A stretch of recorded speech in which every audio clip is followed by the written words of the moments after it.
appreciate all the support that you've ever given us, and go Cog Prime. And I want to make sure you get your trophy here as well, man. MVP, Cyno, and his heavy, man. Make sure you hold on to it for me.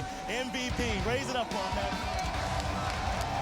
It's just so incredible. I'm so happy. And, I've always wanted to tell my parents that I finally won this tournament. So, Mom, Dad, I finally won Worlds. Feels like I'm in a dream. I haven't woken up yet. Hopefully, this dream never stops.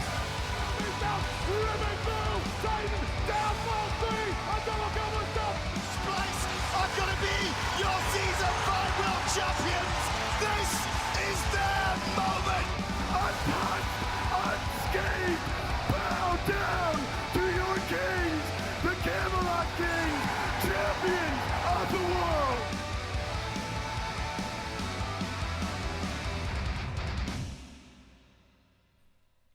It was just a short 2 months ago that we crowned the Camelot Kings champions of the world, and Season 9 of the SMITE Pro League came to a close.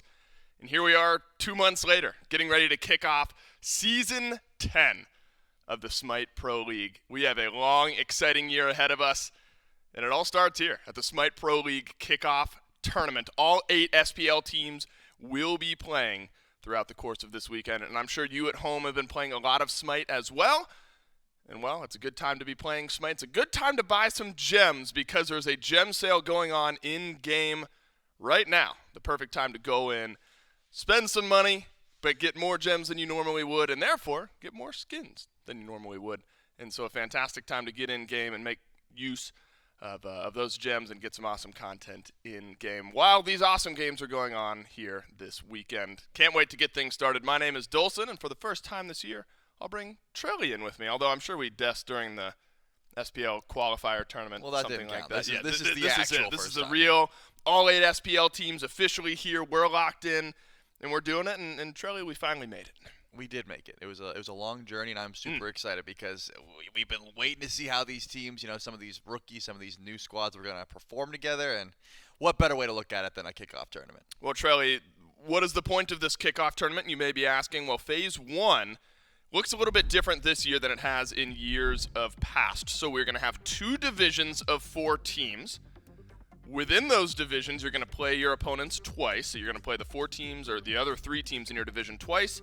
You'll play the other division just once. So the other 4 teams in the SPL that are not in your division, you're just going to play once over the course of Phase 1. The division winners, so Division 1, Division 2, the winners of those 2 divisions will automatically qualify to Masters, where the other 6 teams from the 2 divisions will have to play through a play-in format that we'll go through a little bit later on. And so the purpose of this weekend is to actually figure out what those divisions are. How do we get there? We move through a bracket, of course. We've got a tournament laid out for us here this weekend where all 8 SPL teams will be playing against, I say, one another, but in all likelihood we won't see everyone match up against everyone. But we'll play through this bracket, best of 3s to start off our weekend here on Friday. Saturday will be best of 5, Sunday 1 best of 5. And all of that, Trelly, to find our top seed. And if you're still with me, that top seed will be the first team in our first group. They will send a team over to the second group, and then that team will send a team back to the first group, and we'll do all of that on a draft show on Sunday. And so 2 divisions throughout Phase 1. And what we're finding out here this weekend is who is the first team in that first division and who gets first choice of who to send over to the other side. And so there are decent implications on the line this weekend here, Trillian, and I think some storylines for this year will build up. Yeah, quite simply, if you don't want to be put into a division without any say, then you better win, because you could That's just right. be thrown into the opposite side by the winner of this tournament. So make sure you're playing your best, and that's what you got to do anyways, right? It's the SPL. Right. You better be making sure you're bringing your best gameplay. Well, Trelly, if we rewind the clock a bit, as I mentioned a couple months ago, Camelot Kings, that they win Worlds. Their opponents on the other side, at the time the Tartarus Titans, that roster has a new look. They've made some changes, but it's still a very similar core. It's the Styx Ferrymen that we'll talk about first. Their opponents, the Eldritch Hounds, but the Styx Ferrymen, Baskin, Cyno, Paul, Aror, CycloneSpin, and Coach Reels. And so, I think plenty of storylines to follow with this team here, Trelly. Baskin joins the squad over in the solo lane. It was SOT with the Cyno, Paul, Aror core at Worlds, but Baskin now joins this team, and he had a great run over at Worlds. But really the headliner, I think, has got to be CycloneSpin. Remember, stepped away from the Titans team throughout the year in Season 9, needed some time to, maybe readjust, recalculate exactly where SMITE Pro fit into his life. Now he's back with some of his good friends and past teammates and past world champions on the Styx Ferrymen. Yeah, and I think talking to Aror specifically about this change has been very eye-opening. It was not something that he full-heartedly wanted to do, but I guess sometimes in a team environment you get outvoted, that sort of thing. And now we get to see what the core of this squad is going to look like one more time. I think that Cyclone has been such an instrumental player throughout the entirety of his career. I mean, he's been playing SMITE for a long time, and he brings a lot to the table. Not only that ADC just prowess that he brings, but also the fact that he's a very key shot caller in some of these fights. He's very vocal, and I think that's something that the team could use, and it looks like maybe could add a little bit of extra edge to their gameplay. Yeah, I was wondering if during that Worlds run, the core of this Titans team, Aror, Cyno, Paul, of course so talented, made some magic happen in Game 5 up against the Jade Dragons, but then in Finals, felt a bit lost. I mean, nobody was really beating the Kings at Worlds, but needed some readjustments. That's where you wonder if someone more vocal, a theory crafter like CycloneSpin, maybe at the time could have made a difference. Well, no more time for questions because the Styx Ferrymen are here, and they are excited to play. And Trelly, so much of the conversation around this team is where do we expect them to be? I mean, is this a team that kind of hangs out during the regular season and turns it on during the Worlds runs, those sorts of things? I think sky's the limit for this Styx Ferrymen team. And on the flip side, I think a very different conversation. You're talking about the Eldritch Hounds. This is a team that just qualified in to the SPL. It was about a month ago. We qualified our final 2 teams into the SMITE Pro League. One of those 2 teams was the Eldritch Hounds. Of course, it's Ducky, Oathhh, BennyQ, Quig, VaporishCoast, and head coach Chuckles. So Chuckles back in the SPL. Ducky, BennyQ back in the SPL. VaporishCoast finally able to make that debut. Now's the time for this team to really differentiate it for us. Did you just qualify in? Do you have the ability to make waves during Season 10 of the SMITE Pro League? We'll get a little bit of a taste here early on this weekend. Yeah, and I think that a normal rookie, I'm not going to call VaporishCoast a rookie because he's been around for such a long time. Played in Worlds this year. But a normal rookie might get a little bit intimidated playing against the tenure of people like CycloneSpin, people like Aror that have been around so long, but VaporishCoast has never been the type of player to play scared. He's never been the type of player to get intimidated by these big names. He's sort of just W keys, always looks to fight. One of the more aggressive ADCs that we get to see in the league, and I'm expecting that same level of gameplay. The Hounds in their entirety, though, I think they all like to play like that, right? Yeah. So a lot of this team really does like to get up in your face. They like to try and make you uncomfortable. They're not going to sit back and just farm. And I think that's some of the most exciting SMITE that we get to watch. So I do want to see exactly how this team comes together. We saw them in the play-in tournament. They looked extremely tightly knit. They didn't make too many mistakes. And that's kind of what you got to bring when you're qualifying into the SPL, right? You're already coming in at a bit of a disadvantage not having that level of experience. What a play from Quig there. Look, this is a Hound. Remember, they qualified first. They beat the Wargs in the upper bracket finals. They qualified in, took them 4 games. They're able to sit back, relax, and watch the rest of that weekend unfold. And beating the Wargs, who I think a lot of folks consider to be the shoo-in to make it into the SPL, was a very confident step forward, I think, for this Eldritch Hounds team. We've had conversations around the qualifier teams in years of past. During Season 9, it was a lot of, this team, it's going to take some growing, going to be a rough early couple of phases. We'll see what they can get done a bit later on in the year. I think that could still be the case for this Hounds team.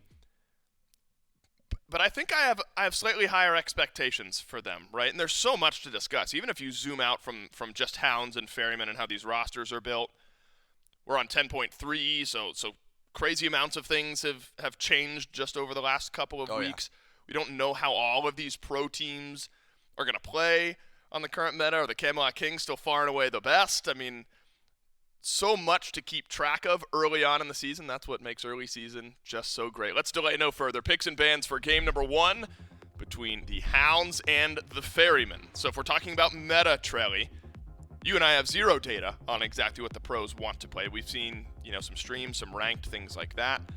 I figure, and we have figured, potential Aphrodite and Hell preference this weekend, whether it's in picks or in bans, especially when you're going up against someone like Paul, so a pretty apt point. Tara's had a lot of conversation around her as well, and when you got Paul on the other side and Hell is potentially in a really strong spot, I think worth the ban. Certainly is. The Styx Ferrymen, wow, the Hounds are actually going to be the ones that ban away the Aphro. That's what I was wondering. Is this going to be a sort of game where you just let that pick through or not? Data is the name of the game here. We have seen a bunch of pro streams, of course, but when it comes down to actual comp gameplay, we have the play-in tournament and then a massive patch that changes things up a little bit. Yemoja turns out still going to be very highly prioritized for the Hounds, and I'm thinking that's not going to change anytime soon. That ultimate just brings so much utility. Well, think about it. So healing got changed, right? Only on Aphrodite and Hell is there any type of level scaling. Everyone else in the game that has healing, it's just simply by leveling up the ability. There's no additional scaling on it. And with that, the team changed 70 plus gods. Any god that had some type of healing in the kit that felt like that got a bit nerfed had to have some tweaks made in other departments. So any god that had some type of healing received a tweak somewhere. And that's a lot of the reprioritization we're going to end up seeing here this weekend. Yemoja, one of those gods, still in a really strong spot when in proper hands. And Quig has proven, not only in the SEC, but through qualifiers, that Yemoja firmly in the eyes of that support. Ishtar, Yemoja, strong duo lane for the Eldritch Hounds. Good pick for VaporishCoast. Vamana, though, Trelly, I would assume for Ducky out of the solo lane. Saw it once in the qualifier match, 3-0-9, still in a strong spot. It's a pick that I think Ducky's been liking a lot. You're pretty much able to free farm over in solo lane. You're probably starting something like the Golden Blade, and then you're just running into fights and making usually mages' lives pretty miserable. I'm assuming that's going to be the play style here. The Ferryman's comp, though, is what's really I'm not going to say concerning me, surprising me. The Cabrakan doesn't have a great matchup into the Vamana, but you can deal with Yemoja pretty well, those walls, to try and counter those walls, as well as just a pick that I think Aror has really liked throughout the years. So just wanting some pressure in that duo lane seems to be the call. It is going to be a double Hunter composition with the Baba Yaga. Could this be the Cernunnos jungle that we've heard so much about, or is it just going to be a solo lane ADC? I guess we'll have to see. We talked about this Ferryman team, briefly during the pregame. And I kind of side mentioned, what do we expect with this Ferryman team? Is it a team that's going to do a lot of theory crafting and mental testing and game testing during the regular season? They'll turn it on during playoffs, during qualifiers, during tournaments. Look, this is the theory crafting Styx Ferrymen that we came to know last year during Season 9 as the Tartarus Titans last year. Cern, Cabrakan, Baba Yaga, Chernobog, and Serqet. And so what it might end up being is Serqet jungle, Cabrakan support, one of the two AD carries over in solo, the other one obviously over in duo. Whereas Trelly, it's a bit more standard over on the Hound side. They'll finish off their draft with a Camazotz and a Tiamat. Yeah, it seems like I could even see a world where they throw the Cabrakan in jungle and have the Serqet. Yeah, good point. Serqet and support. I think that either is fine. In this case, I mean, CycloneSpin has played this Chernobog so many times, but I think it's a little bit more value in the solo lane if you can fly over and help your team. It really just depends. The Styx Ferrymen, global presence, name of the game. They want to get to late game, try and get the Baba Yaga stacks online. They want to try and get these ADCs, and they have plenty of CC as well. A pretty well-rounded draft.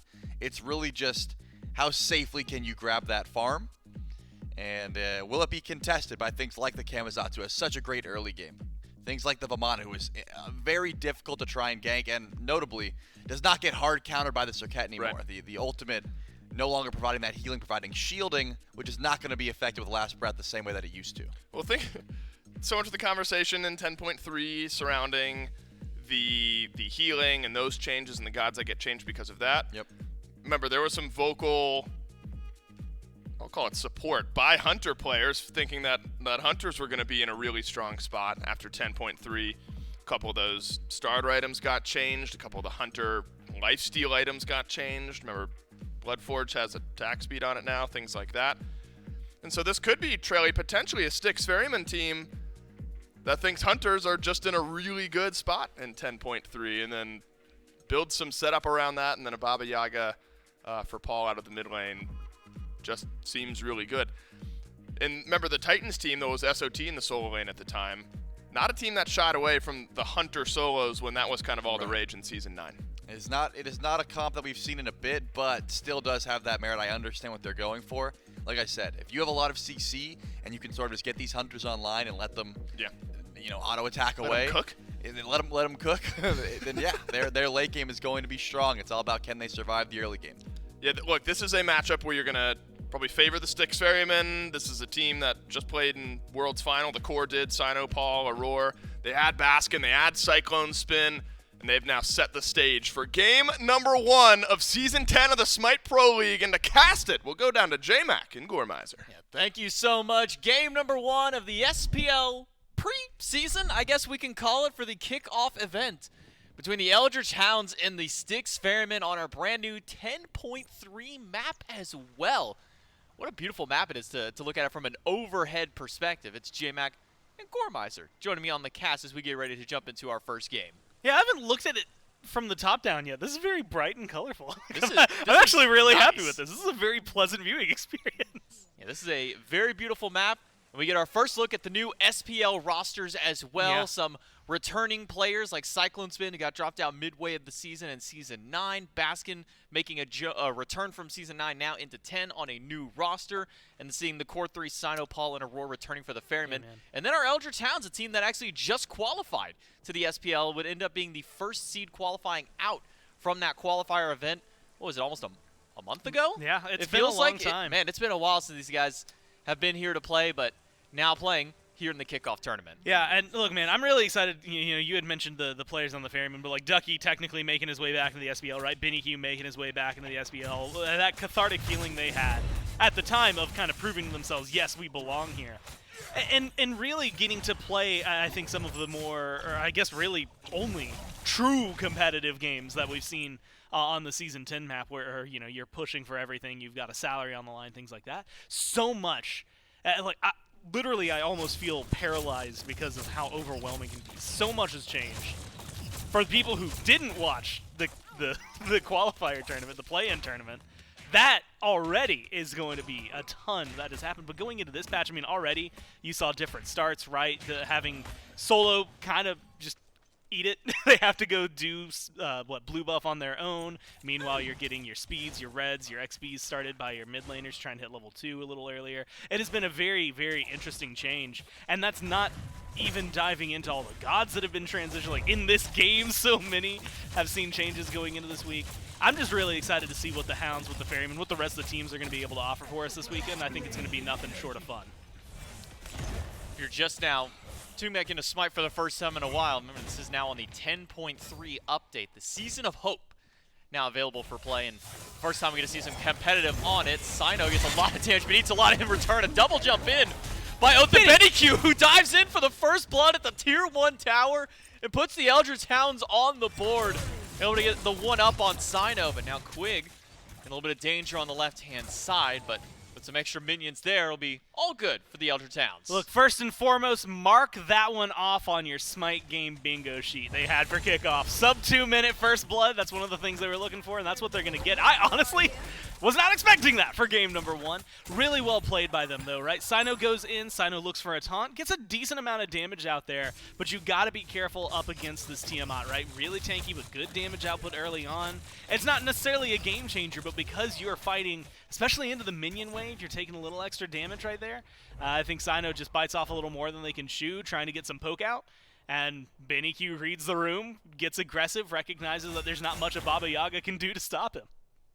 And giving BennyQ the first blood on the TM. I'll expedite his build a little bit. And already seeing a bit of a deviation from what we saw during the last couple of events that we've had, where typically it was the Book of Thoth, kind of rush immediately for your mid lane mages. Now rushing into some pen early on, maybe Divine Ruin. We see also a buff to Spear of the Magus in this patch as well. But the big part of the 10.3 update is hit by Dave on the desk, and it'll probably be hit throughout the entirety of this event, was a nerf to healing across the board, but also giving those gods that either had team healing or even some self-sustain, a little bit of buffs otherwise in other departments to kind of help them out here, especially with a god like Camazotz been getting a lot of extra damage across his kit. Yeah, it's the best way to, and how I've been blanket stating it, is if they had a heal, whether it was themselves or someone else, if there was a heal present in the kit, they got to change. And so, does that include a lot of people in this game? Absolutely. You had mentioned the Camazotz. It includes the Yemoja. The Camazotz one was very interesting to me because he actually now has anti-heal in the kit as well, which is something that, you know, with the healing changes, whether you see him as nerfs, buffs, or just equilibrium, right? I think a lot of that is going to be important. Some gods, like losing specifically her ability to have that anti-heal on her 3, gaining some damage, but Oathhh now having that presence means it could be pretty interesting here. Not a ton. I mean, like, you've got a little bit, I guess, of built-in lifesteal from the Cernunnos, but it is, I'm going to be honest with you, not the best look for him anymore. So probably not expecting him to be in the spring stance for a long time. Really curious to see what the builds are going to be. Getting double Hunter, Baskin playing the Chernobog solo as well.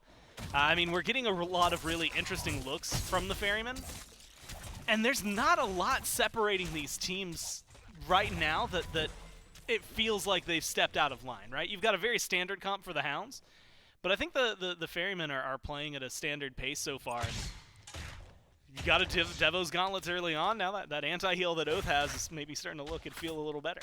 A little bit of difference in the support starts as well. Gauntlet of Thebes on the side for Aror. Going to get him a little bit of that extra AoE towards his team as far as the protections a little bit later on. Quig, on the other hand, with maybe, I guess, easier access to get some of that damage output in these team fights or even just these small little skirmishes inside of lane, goes for the prophetic cloak for himself instead. So it'll be a little bit longer before he gets that one stacked up to get that extra damage mitigation to himself. But all the while still will allow him to be fairly tanky for him and his team throughout the game. But I think for me, kind of the tell is in the mid lane between BennyQ and Paul, because we saw a lot of Tiamat during the qualifier event. It was kind of the go-to mage. Still seems to be in that same similar mindset. And then we didn't see a whole lot of Baba Yaga during the qualifier, but unless you're European. Yeah, unless you're a European team, then we saw at least a decent bit of Baba. But now seeing it very early in the draft as well as a top 3 pick for the Styx Ferrymen. In my mind, and this is a conversation we've had about Baba for a while, right? And this goes actually back, I want to say maybe to Season 7, talking to Hurry. Season 8, right? Talking to Hurry about it in mid lane, things like that. Baba's late game, right? There's really no other way to look at it. Baba just does really well late game. What does she do? A lot of damage, but you've got to get there.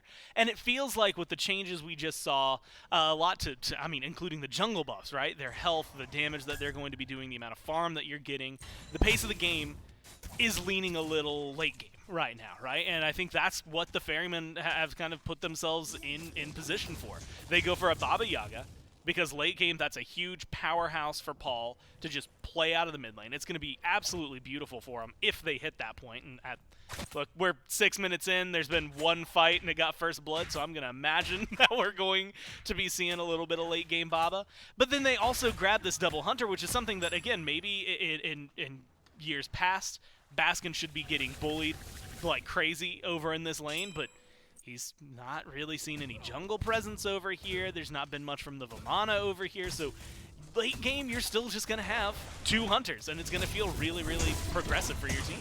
Cyclone gets 2 ults. Maybe a third one from Oathhh is going to be needed to take down Cyclone, because he's healing up under the tower. The shell there, but it's just not enough sustain for his team, and Oathhh able to pick up a second kill, not even with the shell to help him out. The tower shot was chasing him the whole way through, and CycloneSpin at least able to make it a 1-for-1 trade against the opposition. Unfortunate for Cyno, a little too late on the rotation, but a lot expended to take down the Hunter of the Styx Ferrymen, all for the 1-for-1. Yeah, I mean, that's a ton of ults to be used. A lot of rotations that come out as well.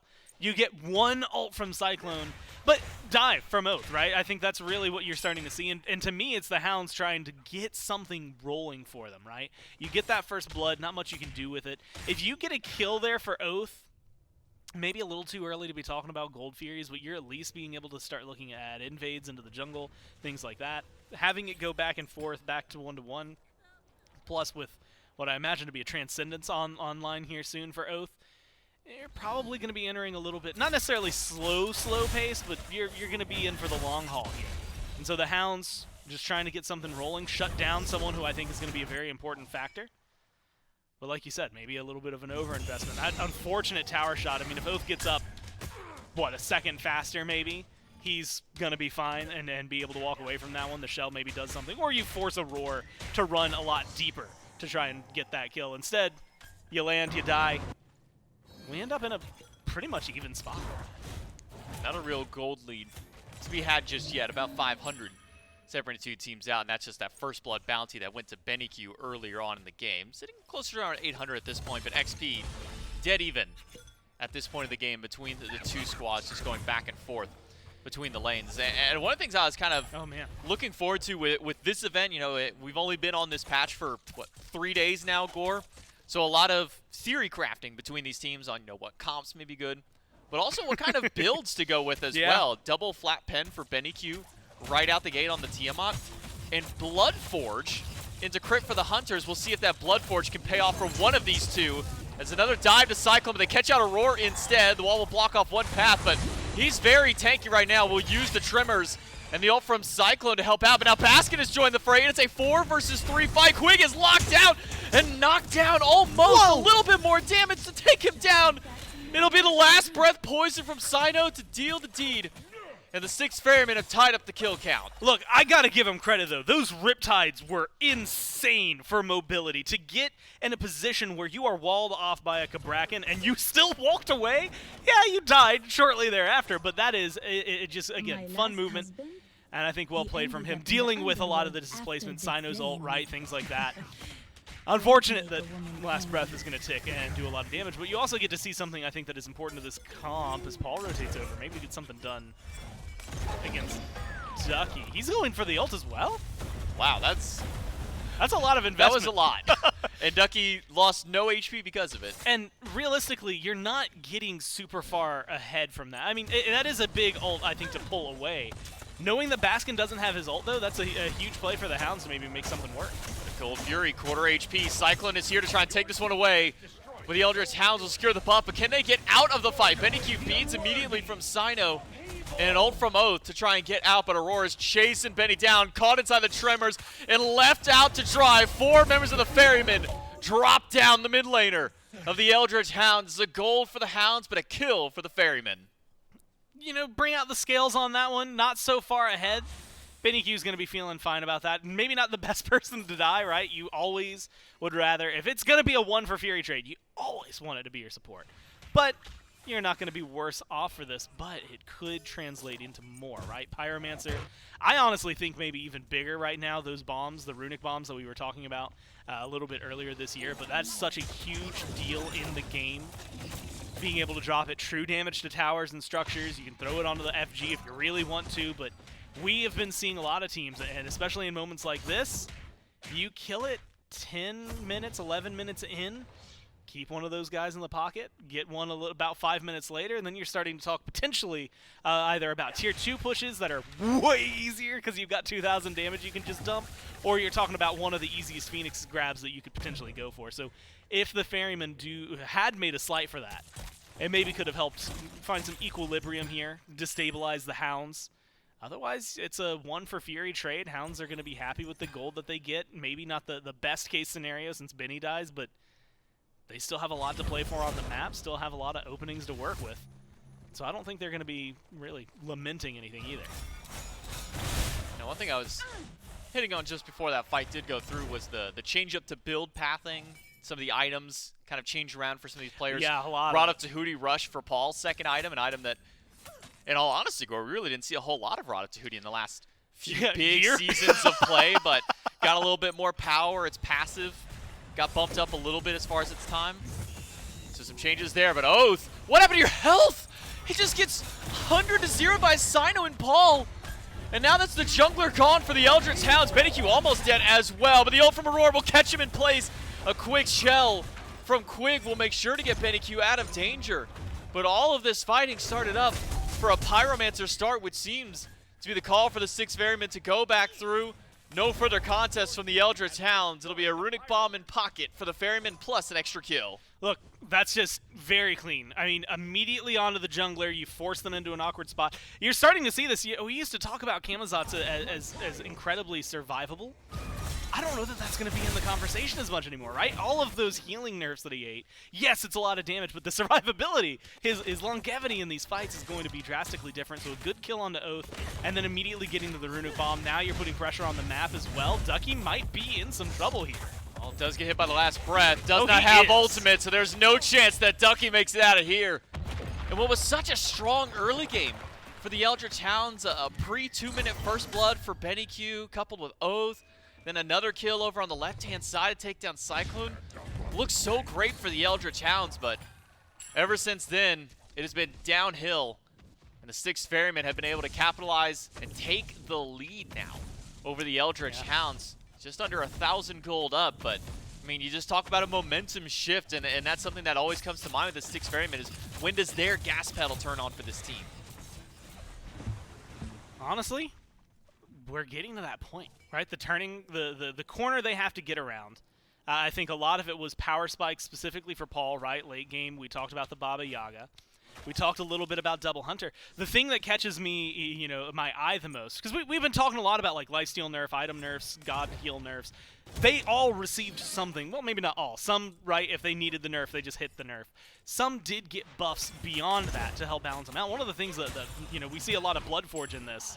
And if you're thinking, man, you've been talking all about how these lifesteal items shouldn't be being picked or how they got nerfed, there's a lot of power that you're still getting from Bloodforge. The shielding is still absolutely insane. Attack speed, a lot of the things that Bloodforge gives beyond the lifesteal make it a really good item, especially for the cost, right? So that is a really good starter. You're seeing it on all three of the hunters that are in this game. The one that is not surprising is where do you go after that, right? We saw a lot of like maybe lifesteal pin builds, things like that. Bladed Boomerang has been picked up by both Coast and CycloneSpin, so getting some crit chance online early on, attack speed online early on with a little bit of that physical power. But really just sitting in this crit tree, right? I think that's going to be where their strengths are. You can see Coast dipping back into that, CycloneSpin dipping back into that. I would not be surprised if Baskin soon enough starts dipping into that. It's going to be, I think, some of their big power spikes. And so watching the itemization specifically for the Ferrymen, that's where their power spike, where their turnaround is going to be.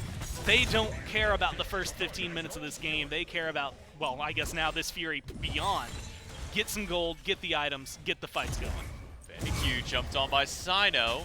Quig gonna peel a little bit, but now Baskin is on the way with his ultimate. Ducky is fending off 3, while the other 2 of the Styx Ferrymen are zoning out the remainder of the Eldritch Hounds. Now Ducky caught out, no ultimate available to him. Turned into a pig and dropped down after. Cyclone credit to the kill, but now Aror's HP is low. The ultimate comes out from Quig, and it's just enough to help take down Aror 1-for-1 to start the fight out, but Cyno finds a double taunt. Into the back line, Cyclone just barely lives. It's a double kill for him, but 1 for Coast as well. BennyQ wants more, but just not enough in the tank from the Hounds to keep going. Look, 2 for 2, solo and support for solo and jungle. It's leaning in favor of the Ferrymen, plus that Fury they picked up. Feels really good earlier. Look, man, Cyclone should have died there, but he plays it well, uses the Aegis in a perfect time, waits out Oath's ult, makes Oathh play too slow. And again, that survivability, you're seeing the lack thereof for the Camazotz now. But seeing his damage numbers, I mean, he did chunks up against this Cernunnos. Unfortunately, you get the kill, you get the Bloodforge proc, you get the shield, and suddenly Cyclone's in a much better position to try and get out of there. Really well played by the Ferrymen, even if it costs him a couple lives. It is a little, like, in my brain, hard to think about just because Baskin is an important player this game, being a carry. Also still the solo laner, so it's like kind of worth it in comparison to your jungler, especially making sure that Cyno, more than anything, has a level lead, has a kill lead, and has an item lead at this point. I mean, we still talking about a Transcendence that's not finished for Oathh, so well played by the Ferrymen all around. Styx Ferrymen take the opportunity to drop a Pyromancer, pick up a second Runic Bomb for himself, but maybe you look back to that CycloneSpin play because we had so much focus kind of on the left side of that fight that we kind of forgot about Cyclone for a moment. First he finds the kill on Ducky, gets his Bloodforge shield, great for him, and That extra little bit of shield is so important in fights like these because of moments just like this where he eats 2 full swings of that bat out of hell. There. That Aegis, that timing is just, it eats so much damage. It's so crucial to make that happen. And look, you know, we were talking about it. Gets dropped from the league, man. It's the question. And I don't think anybody was questioning, is Cyclone good enough? It was team talk, right? It was stuff beyond that. Cyclone is definitely good enough, and that play, I think, showcases it more than anything. If you were wondering why he's back in the SPL, it's because he is going to run the show. Double crit for the Hunters. Dominance now for VaporishCoast to try and push back in these fights. A 2 for 2 at the last Fury fight means that it does go advantageous, at least for the Styx Ferrymen there, but it's a dead even game moving into the 18.5-minute mark. Baskin a little under fire as the Hounds have rotated the majority of their team this way. Baskin goes up to the sky, but there aren't many places that he can go. Do you drop down? Do you go to the only person who's by himself? It's BennyQ, but it's under the tower. Immediately will dash into the wall, does Baskin, so he'll be fine, able to get out, and the Tier 1 tower in return on both sides. Tier 1 solo now for the Tier 1 in mid. The thing I'm keeping my eye on and where I think to recommend is watch the Runic Bombs. I guess watch the Fire Giant. Hounds maybe feeling themselves trying to force a fight. Auror's got 2 bombs, though. This isn't as guaranteed as they want. River's Rebuke is out. Fire Giant is aggroed through. Eldritch Hounds will get the Fireman. Can they get out of the fight? An ult from Aror blocks off 2. And an ultimate from Cyclone hits nobody. Aror low, but trying to run his way out. Ducky up on the big baby, slamming down as much as he can, but not getting the damage output that he was hoping for. And it seems that everybody might just be able to get out of this fight, except for Baskin. He's been left alone. And VaporishCoast finds a couple of crits. It is fire plus a kill for the Eldritch Hounds. Look, man, and to add insult to injury, the Runic Bombs, you had highlighted it. Potential secure opportunity for the Ferrymen. Neither of them get the Fire Giant for them. So you're out 2 Runic Bombs, you're out the Fire Giant. A lot of the counter push capabilities that you were maybe able to find there are gone. And it's a well played engage from the Hounds. I mean, whoever made that call to jump on the Fire Giant immediately, it absolutely makes the right decision, right? You're getting aggressive, you're forcing the Ferrymen to react instead of getting to choose where their next engage is going to be, and they just don't have the time to set up the fight the way they want to. Instead, what you get is Coast sitting in the back line. He does get polymorph for a little bit, has to spend a little time staying safe, but a lot of damage from Oathhh, a lot of damage from Coast, and a lot of control from Ducky, Benny, and Quig make it very easy to force the Ferrymen into positions, not to get kills, but where they're a little too low to get in, right? You can't step forward. This Ishtar is hitting a little too hard. And so suddenly, I mean, you're staring down the barrel, 5 with Fire Giant. This is a really beautiful position to be in for the Hounds. And you got to talk about Coast. I mean, look, 2-0-2. Maybe not the most insane KDA that we've ever seen. But this is a dude who has been in the SMITE competitive scene for a long time, right? This might be his first debut year for the SPL, but as far as players go, I mean, he's got the most competitive pentas on his belt, period. What? And you are setting up so much for your team just having him around. What happened to Paul? He's dead. What is Paul doing by himself over there trying to fight against BennyQ, who's got a full item and a level up ahead of him? Now the Styx Ferrymen down. 4 versus 5 at the Phoenix, with a Hunter and Coast slamming through the HP bar. River's Rebuke goes up. That's going to block the Ferrymen away from the Phoenix defense. And a fast retreat for the Eldritch Hounds. A pick that probably shouldn't have even happened. Plus a left side Phoenix now. Tier 2 in mid will go to the Hounds. But it seems that's all the Hounds are going to be able to get unless they go for one final Tier 2 tower. Might be able to swing it at this point. I like what they're doing. Go for the Pyromancer, set yourselves up. If you have been playing a lot this season, you know Fire Giant into Season 10 got its timer reduced, right? Instead of a 5-minute respawn, 4-minute respawn. At the time of 10-1, it was a 4-minute buff, 4-minute respawn. Now, though, buff has been shortened to 3 minutes, right? So probably going to, well, not probably, we are going to see that fall off the belts for the Hounds here soon. Give that minute setup for both teams before jumping back into the fight, but it's a lot quicker, right? 3 minutes, and you really feel it when you have the buff around your belt. It is a lot less time to work with than what we have been used to for a lot of Fire Giant. If you've been watching the last few years, all of a sudden, you know, the idea of, oh, well, you can siege these towers, this Phoenix, these towers, maybe this Phoenix as well, and get another tower on top of it. Like, the day of sieging the entire base with one Fire Giant, especially at like 18 minutes, is pretty much dead, right? It is so difficult to get a lot done in 3. But you still see a lot accomplished by the Hounds. I mean, right, they push down left, get a couple of kills, they open up that Phoenix. Maybe they could have, if a 4-minute Fire Giant still existed, Fire Giant buff, I should say, maybe we're talking about that mid-Phoenix as well.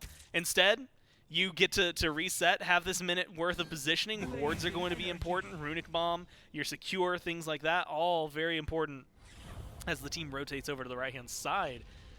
Right now, J-Mac, they're looking for push and kills more than they are looking for the FG itself.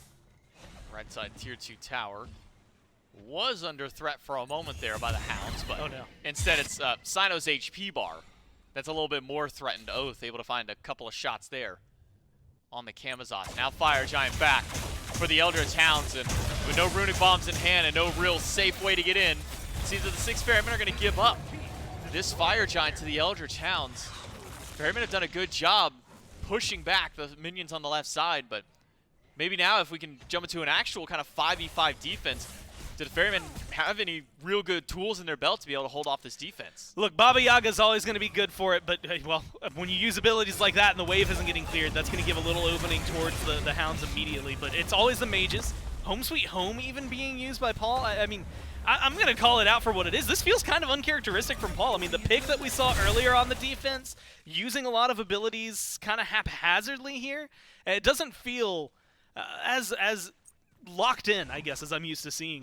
And so that's a lot of utility that's going to be down for him. Luckily, you do still have a lot going for you, right? Double Hunter has a lot of pin. Your frontliners on the Hounds, if you're Ducky, if you're Quig, still going to take a lot of damage. And, of course, Aror's walls specifically, right? The ult, the CC, the stuns that he has available in his kit. If you step in without a minion wave, hell, even with a minion wave, you might just get stunned down and locked away. Right now, the big play that the Hounds are going for, though, it's stalling. Look at the fire minions on left. They're pushing in. They're going to go back. Someone has to leave from the Ferryman here to defend the Titan, and that's going to give them the go button to walk in. Last time we saw the ult from Quig to separate the fight. Ducky's HP bar is not looking great. And there's the River's Rebuke as the right side Phoenix goes down, and so does Aror. The crits rain through from VaporishCoast. Cyclone in the back. Aegis is the damage away from Oathhh, so he'll make it back to the fountain. But the Eldritch Hounds have done the damage necessary. The right bird has fallen. The left side one about to come back up. It seems the Hounds will reposition. Oh, Benny? What? Benny just gets melted. Deleted. By Paul and Baskin, and now it's going to be the same answer against Coast. The crits come through. Cyclone drops him down. But look at Ducky going back. He'll take out the left Phoenix before he has to go back to base. Unless Cyno has something to say about it. It's much more of a whisper this time around. The Ferrymen able to repel the Hounds a bit, but still lose 2 birds. If the Hounds are able to get one more kill under right Phoenix, or even go into the Titan and get a kill, game's done, right? Having to fall back there, that's a smart call. They didn't have enough pressure. They didn't have enough to try and end it. It is just unfortunate for them that the Ferrymen play that so well. Get aggressive, Cyclone's getting in, Cyno's getting in, they're getting CC'd and pulling them right in to the damage that is a double Hunter comp.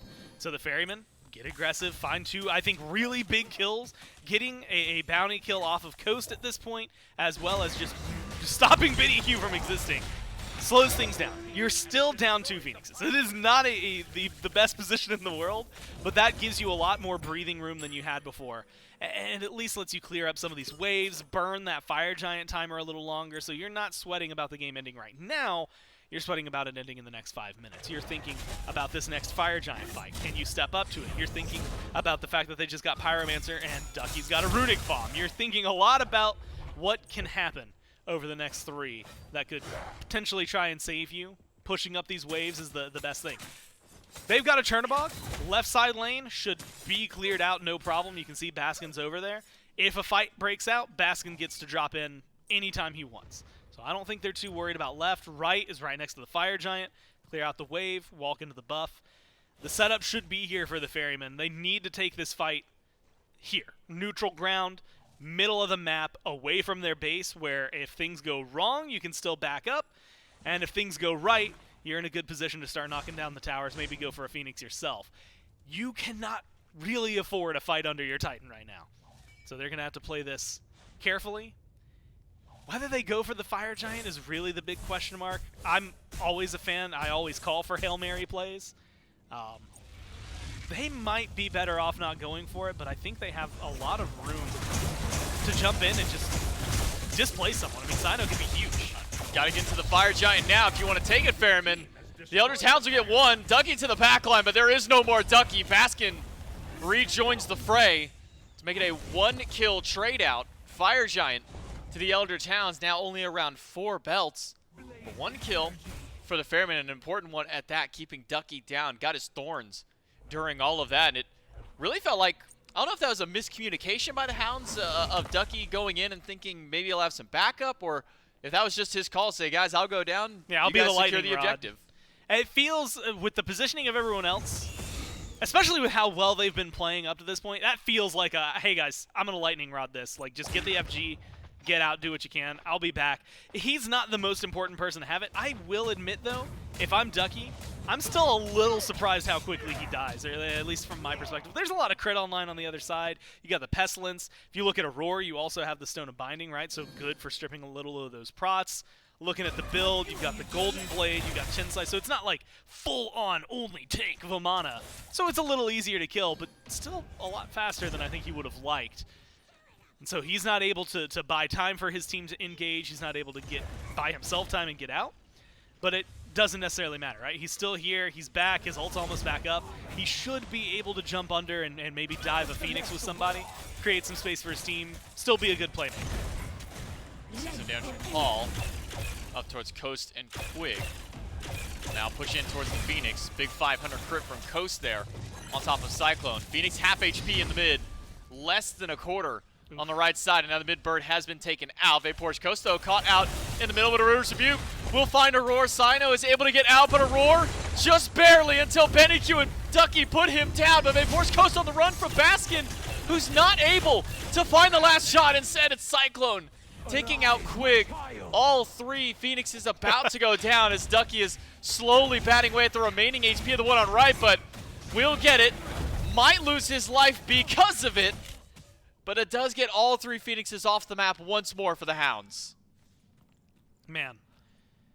2 frontline down, that's it, that you're able to kill. I mean, look, those are tanky guys. You got rid of them. It's, I think, a huge deal for the Ferrymen. But it cost them everything, man. I mean, all 3 Phoenixes down. You already have a Fire Minion wave pushed up on left. It's a very slow burn, though. And this is something I think we didn't touch on too much. And at this point, there's not much wiggle room for it, really. It's probably just waiting for another game. But, the capability of comebacks right now, right, with the disparity between levels, how much you're getting if you're below somebody versus if you are above them, right? If I'm 16, you're 12, you kill me, all of a sudden you're 14, and we're having a much different conversation. And so what we're seeing, I think, is the Ferrymen who have fallen behind, who have been struggling, but getting important kills that are helping keep some of the economy from, getting too out of favor. I feel like in the past, we should and probably could have been looking at a 15,000, maybe 20,000 gold lead at this point for the Hounds with how much they've done and how much dominance they've had. But the Ferrymen, because of a couple of Furies they've been able to pick up, some of the Pyros they were able to pick up a little earlier, but really some of these kills as well have been able to keep this just in about that 6,000-7,000 gap. It's still a lot of gold, but you're getting to the late game portion. You're really seeing relic differences is the only big one, right? Upgrades on the left side of the screen, not on the right. You're not seeing the supports quite yet finished, but otherwise starters have been upgraded. You're starting to see a ton of ward coverage. And so the Ferrymen have what they need in moments like this. And as long as their cooldowns are available, I mean, you're looking at the upgraded beads, things like that. Some of the passives are going to be really, really nice to have for the Hounds, but it's not necessary. You're using them for the CC immunity on one side, and you're using them for the CC immunity on the other. It's just going to be those cooldowns. This is probably one of the last fights. I mean, there's still a lot of work to do for the Ferrymen. 3 towers up, 3 Phoenixes. But 32 minutes in, this is an enhanced Fire Giant at this point. If you can take this fight, if you can win this fight as the Ferrymen and just run down mid, you can win the game as long as you get 2-3 kills. If you lose even a single person, this game becomes a lot more of a balance beam to try and make work. Another tango at the fire. Cyno to the back line, finds Coast. without his relics. Coast will not go down though. Instead, it's Cyno trading out his life. So it's one down for the Styx Ferrymen. The Fire Giant drop. Yeah. And a surge forward for the Eldritch Hounds. Quig will find a Riptide on one. Paul goes into the house. Quig will throw out the River's Rebuke, but he is melting to the damage of the mid laner. Aror stuns 2 out and sets up some good damage for Baskin. Oathhh dives into the back line, but he should die on landing if there's some damage out there. Quick beads, not gonna eat the damage from Baskin this time. Coast able to help bail him out alongside Quig. 1 for 1. Cyno's gonna come up just a little bit sooner. Does that give the opening? I think that it's the follow-up question, right? So you stay alive here, but it's essentially, are you on a machine right now? Is something breathing for you? Or are you actually the one who's going to be able to step forward? And that's the question, I think, for the Ferrymen. It's a little rough. I mean, you're going to get Cyno back, but is that going to be in a position to even fight the Fire Giant? Probably not. I mean, Baskin might be able to catch it out here. There's 3. If you get aggressive, you might be able to cause some trouble for Quig, but you will die in this instance. It's just such an unfortunate loss for the Ferrymen, because now you've got to send so many people back to defend. They can wait, make sure that Benny is going to pick this up as well, so just 5 more seconds, no problem. And you get an EFG on the team that was already super far ahead. But it is worth mentioning. Kills, gold, things like that. I mean, we were talking 6,000, 7,000 before. Now you finally jump up a couple thousand more because of the FG, but Ferrymen have caught up way faster, and they've got their Phoenixes alive. That is way more than you can say for a lot of things. Now, 3 Phoenixes that are on their last leg when the other team has 5 people with EFG, probably not the best base defense you could imagine, but it is still something to hang your hat on. And I think the Ferrymen can really dig their heels in and push back. It's going to be hard. And look, I still think that if you are taking fights, they got to be in neutral territory. Maybe under one of your Phoenixes, but those guys are going to die so fast that it's not the true 6-man experience. And so you're really looking for where you can get that one leg up, that one edge on the Hounds. And I think it could be right here. I mean, some good CC from Cyno with a loop around, maybe isolating a single target. You grab Coast, and unfortunately the beads are back up already, so there's a lot of opportunity for the Ferrymen to try and make a fight happen, but I just don't know if it's going to go their way. Was spotted out by Aror. But the Ferrymen are all over the place, in and out of their base right now. 3 of the Hounds on the left side will take out the left Phoenix. Now can reposition their way towards mid and right. Both of them equally, if not in worse position than how the left bird was. Mid healed up to about half HP, but a weakened Phoenix nonetheless. There's a lot of damage on the side of the Styx Ferrymen. Baskin critting his build, same with Cyclone. Paul slamming on this Baba Yaga late game. Mid Phoenix will fall down just as swiftly as the one on the left did. Paul goes up into the home sweet home. Quig and BennyQ caught out behind. That's going to force out the shell. Cyno goes in, but it's a 1-for-1 trade. Coast is gone. Oathhh up into the sky. Will slam around, but has to get out. The crits are raining through now, and Aror has found 1 pick on the BennyQ. Ducky, though, able to grab 1 before Baskin finds the double kill. 3 for 2. Baskin goes forward, but Quig and Oathhh are both out. Oathhh heals up from the red camp. Might be able to get something done. There's no way that they're going to base race this one, right? I mean, you're running straight down. You've got 40 seconds right now without 3 for the Hounds. You've got Oathhh and Quig going for the right side Phoenix. They should be able to get this opt to back. Yeah, at this point, you get the 3rd bird, but you need to defend. There are still 3 towers up. Paul's low. On the Hound side. Half HP or less for all of the carries. Oathhh goes in immediately. Paul to the home sweet home. Cyclone and Baskin, their crits are slamming into Oathh's health bar. He's gone. It's just Quig to defend. Is there enough damage from the carries? Quig finds a shutdown onto Baskin. CycloneSpin and Paul so low. Quig and Oathhh do just enough to defend the Titan. They lose their mid Phoenix, but they get a hold on to their base. You know, a lot of these fights, it's actually been really interesting looking at them, because if you think about the compositions between these 2 teams, they've got a lot of similarities. But one big difference maker that is really catching my eye, there's a spectral armor for Cyno, there is not one for Oathhh, and each time these junglers go in, Cyno's living just a little longer. He's still dying, but he's getting something done for his team, getting the setup done for his team. Oathhh, more often than not lately, has really been going in, getting hit, In that last case, just dying. In the case right before it, barely getting out and having to go into the jungle to try and heal up while his team dies. So a lot of opportunities I think that the Ferrymen are finding in these engagements and these openings. The thing that lets them get that Phoenix, lets them start to walk towards the Titan, is because of the people that are dying for their squad able to survive a little longer. CycloneSpin is just straight killing people. Like, it is very easy for him. The shots are ringing true, and nobody really seems to have an answer to shut him down immediately. And so I think that's really where, if I am the Hounds, that's where you got to start looking. Maybe it's the swapping out one of the damage items, get a little more prots online. Maybe instead it's just Oathhh making a better one-on-one choice. Oathhh, did he catch him? They're standing on a ward right now, so everybody knows. What are they going to do knowing they've got 4 members of the Ferrymen right here? A 5th. Potentially on the way with Baskin. One ult from jumping in. Paul gets clipped by the tornado out of BennyQ, and a Riptide from Quig just misses on catching the bubble from Cyno. A lot of cooking going on, but nothing comes of it so far. It's still gotta sit there and stew in the oven for a little bit longer. But what will happen now? The Ferrymen they're going right back. Fire. Yeah. Gonna be started by the Hounds. They're gonna get caught much earlier. Surely at this point they know. Baskin can even go up into the sky to let them know, but Ward will spot out Aror and Cyclone. That's a quick instant back for the Eldritch Hounds. And the Styx Ferrymen will stop at just that ward. They will all head back to base as well, unless Ducky can stop a couple of backs. Has found Aror, and that's going to be the only tank on the side of the Ferrymen. Not going to be there to try and defend, but it seems more like it's more of a collapse for the Hounds throughout the jungle. Could be. Yeah, Ducky's going to go for a knock up into a slow. He's going to try to keep Aror engaged, but the rest of the Ferrymen have been able to respond. They're here. They're ready. They want to go, but Ducky's taking so much damage. Down to a little over half HP now, sustaining back through. The Eldritch Hounds will now push forward, but without the ultimate of Ducky.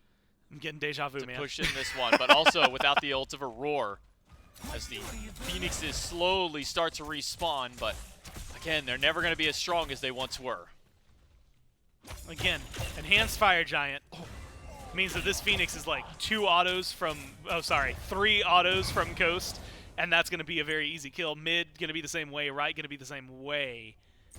But the last few times they were able to come in here, yes, they got the Phoenixes and opened up the base, but they lost so much in the process. So I'm going to watch Cyno. He's been a really big playmaker going on the Coast, forcing relics, giving openings for his team. Benny in danger, but so is Aror. Tank is gone from the Styx Ferrymen, but Cyno is gone as well. That's 2 now for the Hounds, and this should be GG, but Baskin's got so much crit alongside Cyclone, but the Titan is just not tanky enough. The Eldritch Hounds, it took them a little longer than they wanted to.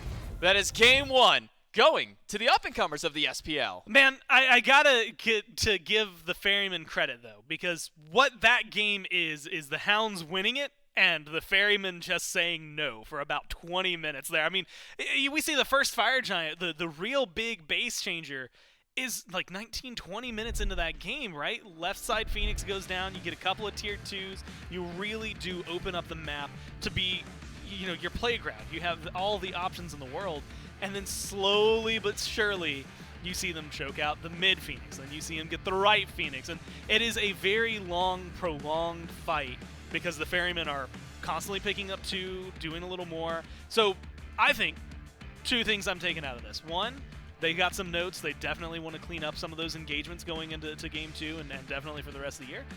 But more importantly, they just won the first SPL game of the year, man, and that has to be a huge boost to your mental coming in out of the SCC, being a lot of players that either have been in for a while or haven't been in the SPL for a while, have been wanting to get here for a while, or in BennyQ's case, getting knocked down last year and having to prove yourself again.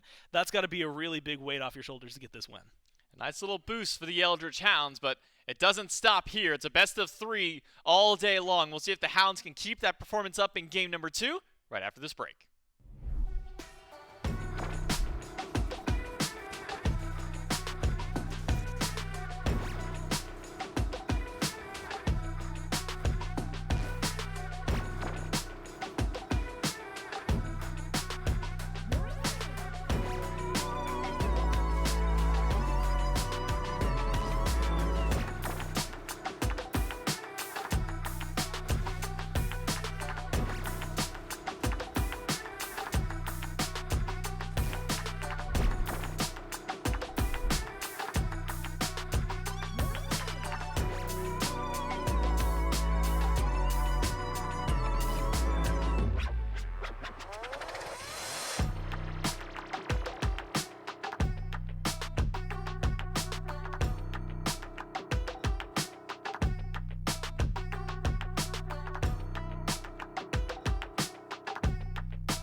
And just like that, the first match of Season 10 of the SMITE Pro League is done. It's over. And that's all we've got for you. It's been a great year, guys, and looking forward to seeing you guys in Season 11. No, we've got a long year ahead and potentially a long set ahead here between the Hounds and the Styx Ferrymen in Round 1 of the SMITE Pro League Kickoff Tournament here in Season 10. And as such, it's a great time right now to get maximum value out of a new jersey. We've got Eldritch Hounds jerseys now available thanks to our apparel sponsor Skulls, and a great new look here for the Eldritch Hounds and the new team into the SPL now available. And look, you buy it now, you get to wear it all year long. And look, this team, they're looking like they're going to be competitive. You know, this is a team that made some big plays there in Game 1 against the Ferrymen. We'll talk about that in just a moment. But we can talk about the Ferrymen, who also have a journey, I guess, in front of them, yes, but also a jersey available thanks to our apparel sponsor, Skulls. And there are skulls on this jersey here at Shelly as well. Who's Gamertag? He's on both those teams. Yeah, Gamertag, the GOAT player of all time. No, you can put your Gamertag on the back of these jerseys. That's Styx Ferrymen.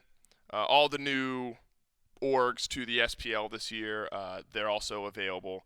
So the Highland Ravens, those jerseys available right now, as well as the Gilded Gladiators. Like I said, beginning of the year, you get use out of it all year long. Let's talk about game number 1, though, Trelly. Styx Ferrymen up against the Eldritch Hounds. It's the Ferrymen, the veterans, and really the higher-seeded team that have a great start to game number 1. But I think this game really pivots.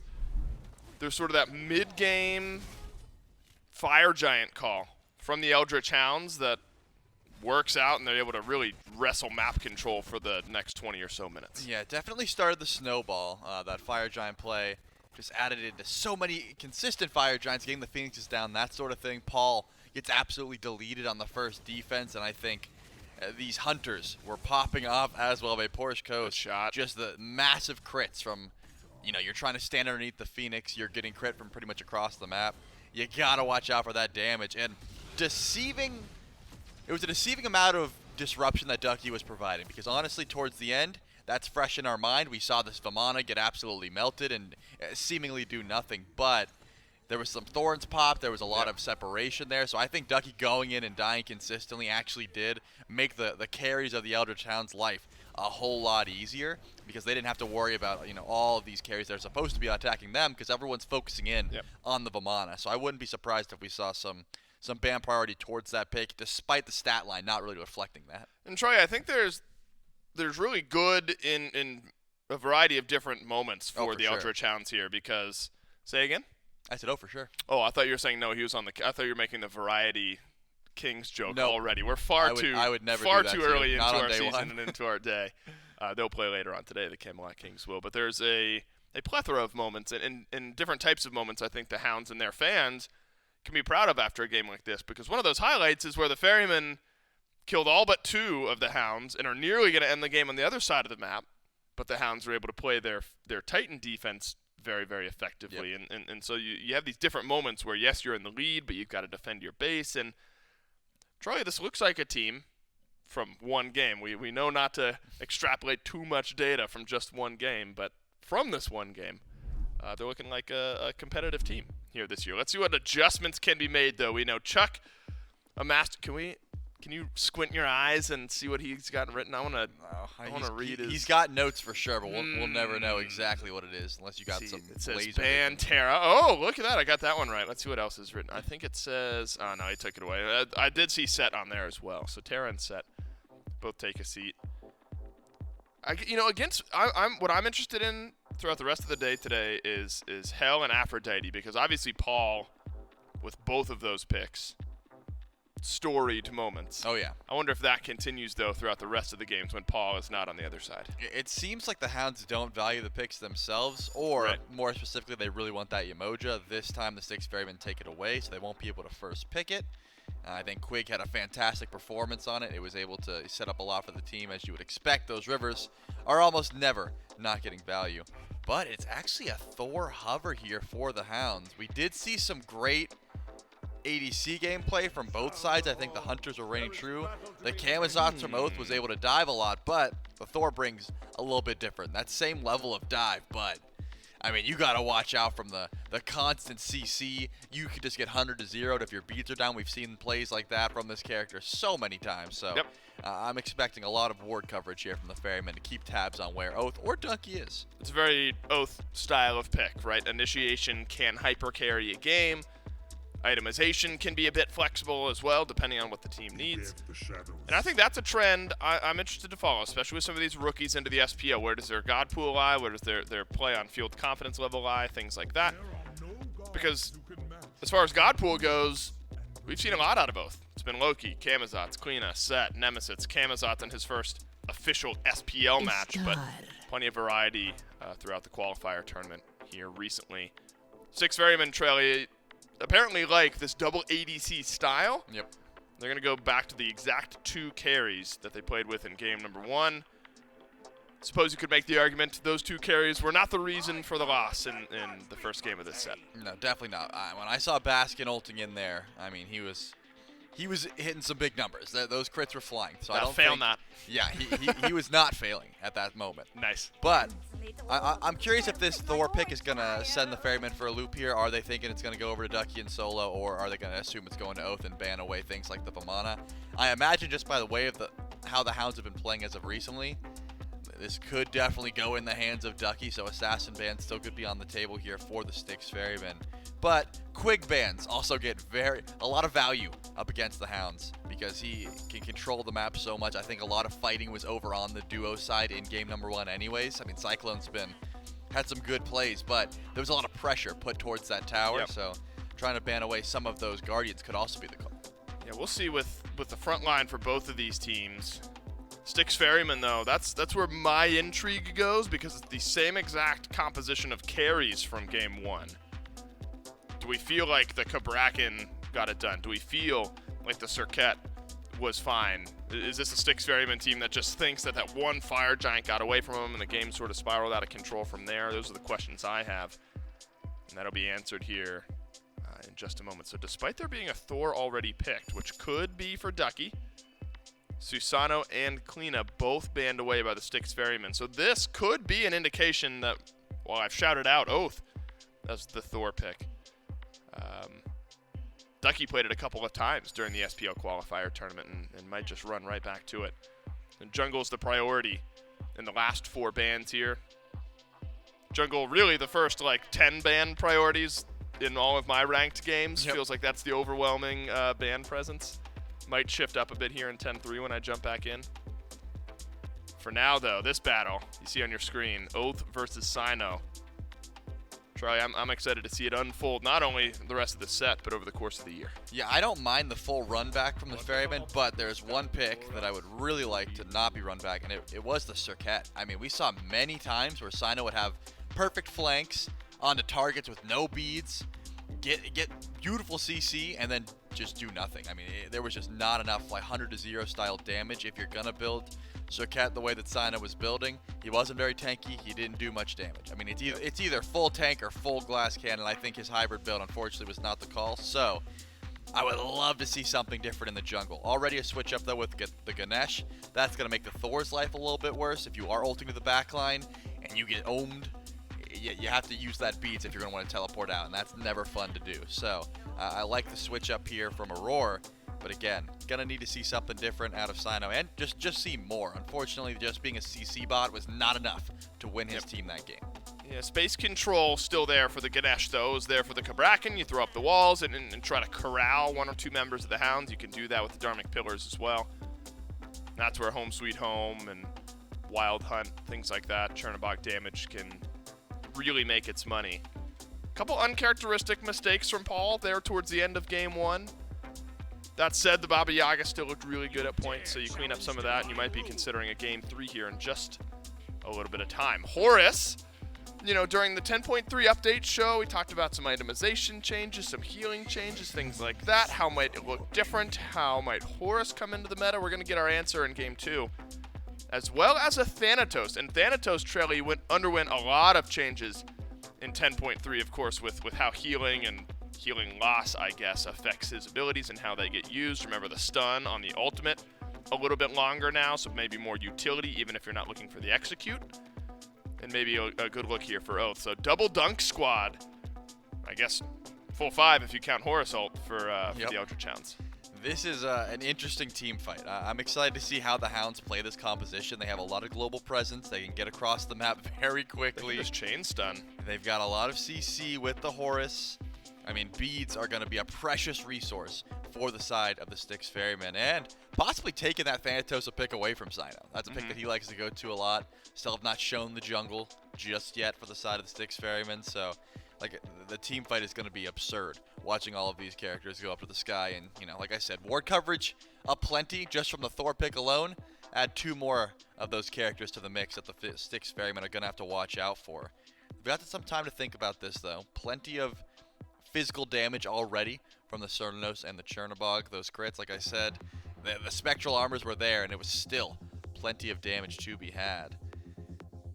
Are you looking to try and match that global presence with something like the Ratatasker? Are you trying to, you know, try and just survive the early game that Thanatos has so much of with something, you know, I guess the set's banned away. That is something I thought they could go to, but you're gonna need to be able to scrap. I'm thinking you can't sit back and just pick a farm jungler here. Well, there you go. Eset, what does that tell you, Trey? there's 2 Cyno picks that I was very excited to see. I don't know why I sighed, because I actually am kind of hyped for this. I'm so excited. Yeah, the Scotty jungle that he used to play a ton, and the Eset jungle that was like... It was, right, like, it was either 12-1 or 13-0. J-Mac would know. And it was banned away from him after that. So the Eset jungle is something that Cyno has played many, many times. I'm excited to see if it can work in this environment. Again, there's a ton of dive on the side of the Hounds. If the Eset gets behind, this game's over. If the Eset is ahead, she could be an absolute menace. The Styx Ferrymen, they're going to continue to theory craft all year long, but slight changes to their front line and their initiation almost feels like an entirely new composition, despite there still being a Chernobog, still being a Cern, still being a Baba Yaga from game number 1. I'm excited to see how the Hounds play around this Thor, play around this Thanatos. Thanatos got an extra half-second stun, so it was 1 second previously, now 1.5 seconds on the stun.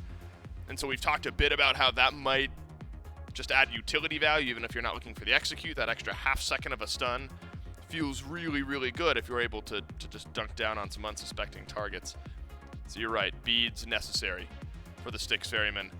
Ishtar Merlin, though, it's not flashy in the realm of carries for the Eldritch Hounds here, Traily, but it is about as stable as it gets for both of those players on both of those picks. I would say this is all reliable for the Hounds, right? You reach into the suitcase, and Coast's like, of course, Ishtar's here, and BennyQ is a big fan of the Merlin.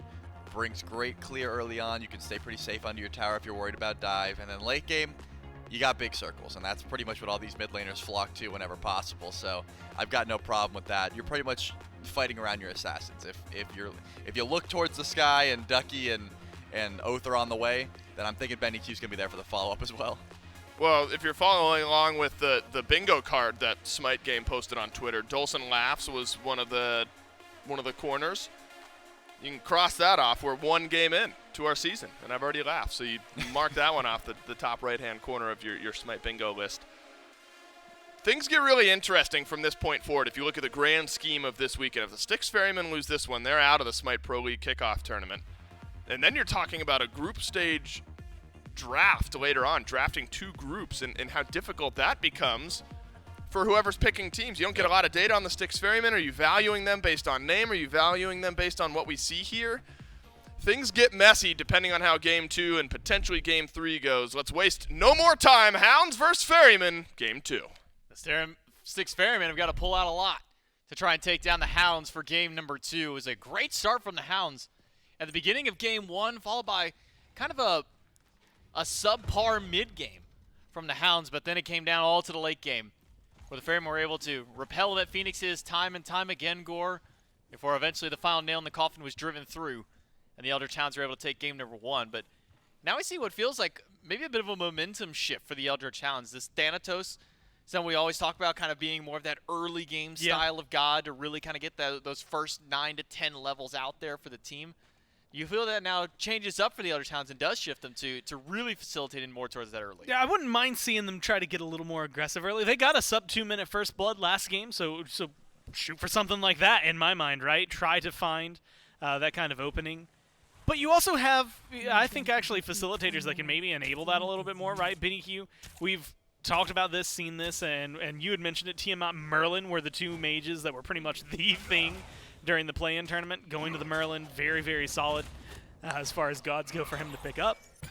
The other thing that I'm really viewing for him is this Horus, because it catches my eye more than anything as one that could be a really big game changer. I think that he has a lot to offer to the team, and it's just a matter of whether or not it is going to be prevalent super early or if it's going to wait, right? Like, the heal gets a little nerfed, but he still has a lot. Like, I mean, the prot shred, the knockout, the control he brings to a fight is still really, really good.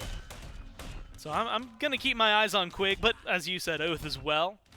I think they could help get this game off to a very good start for the Hounds. So with the new season, some of the new changes here in Season of Hope to the beginning, we see at least one difference that was made from the Styx Ferrymen at their kind of start of the game, where they have their soul laner do the blue buff by themselves, mid and jungler kind of do the mid-speed back camp all together to hit that level 2. And I missed how the Hounds had started. I might have to hold that, though, as Oathhh under fire. This time he's the one low. Paul doesn't have an extra potion to throw out. This time misses the swing, but now BennyQ in danger as Cyno and Paul now collapsing in on a BennyQ. The beads burned away from the mid lane. Oathhh is back, lands the scythe, and nobody will go down for a pre-first blood. This time, no. Oathhh caught out again. One more hit from anything would take him down, but it's just not enough. Somehow, some way, they live through yet again. Man, I don't even, a comedy of errors, maybe? I don't know where to start with that one. There's a lot of things that connect that do really good, well played. I think the Ferrymen end of the day, they get a lot of pressure. Mid-camps, that's going to be good control for them. You're talking about experience and gold that's going to go their way. That is going to then turn into more pressure, et cetera, right? So they have found themselves a good spot. Would they have loved First Blood? Absolutely. Unfortunately, a few things just go a little wide in their moment of need. And that keeps Oathhh alive, keeps Vinny alive. And also, kind of enlightened me to something. And J-Mac, it's because it's funny to hear Trelly mention it on the desk. What world, how has Cyno has conditioned us that in the first set of the SPL, we have an Eset in the jungle. And we're used to it, like, because it's Cyno. Like, we're so used to seeing him play it. Granted, it has not been maybe the most prominent SPL pick that there is. And actually, with the recent changes, you know, we were talking about healing a lot last game, did receive some changes herself, specifically on the ult, right? The healing that you're getting from the ult being popped is a little less, still pretty good once it's charged up. But you're getting 5% more mitigations, and 5 doesn't sound like a big number, but when it comes to percentages, that's a good boost when you're standing in the circle of protection. So I'm looking towards that. You've got a big secure. I mean, we talk about secure mages. Eset's one of the best ones, period.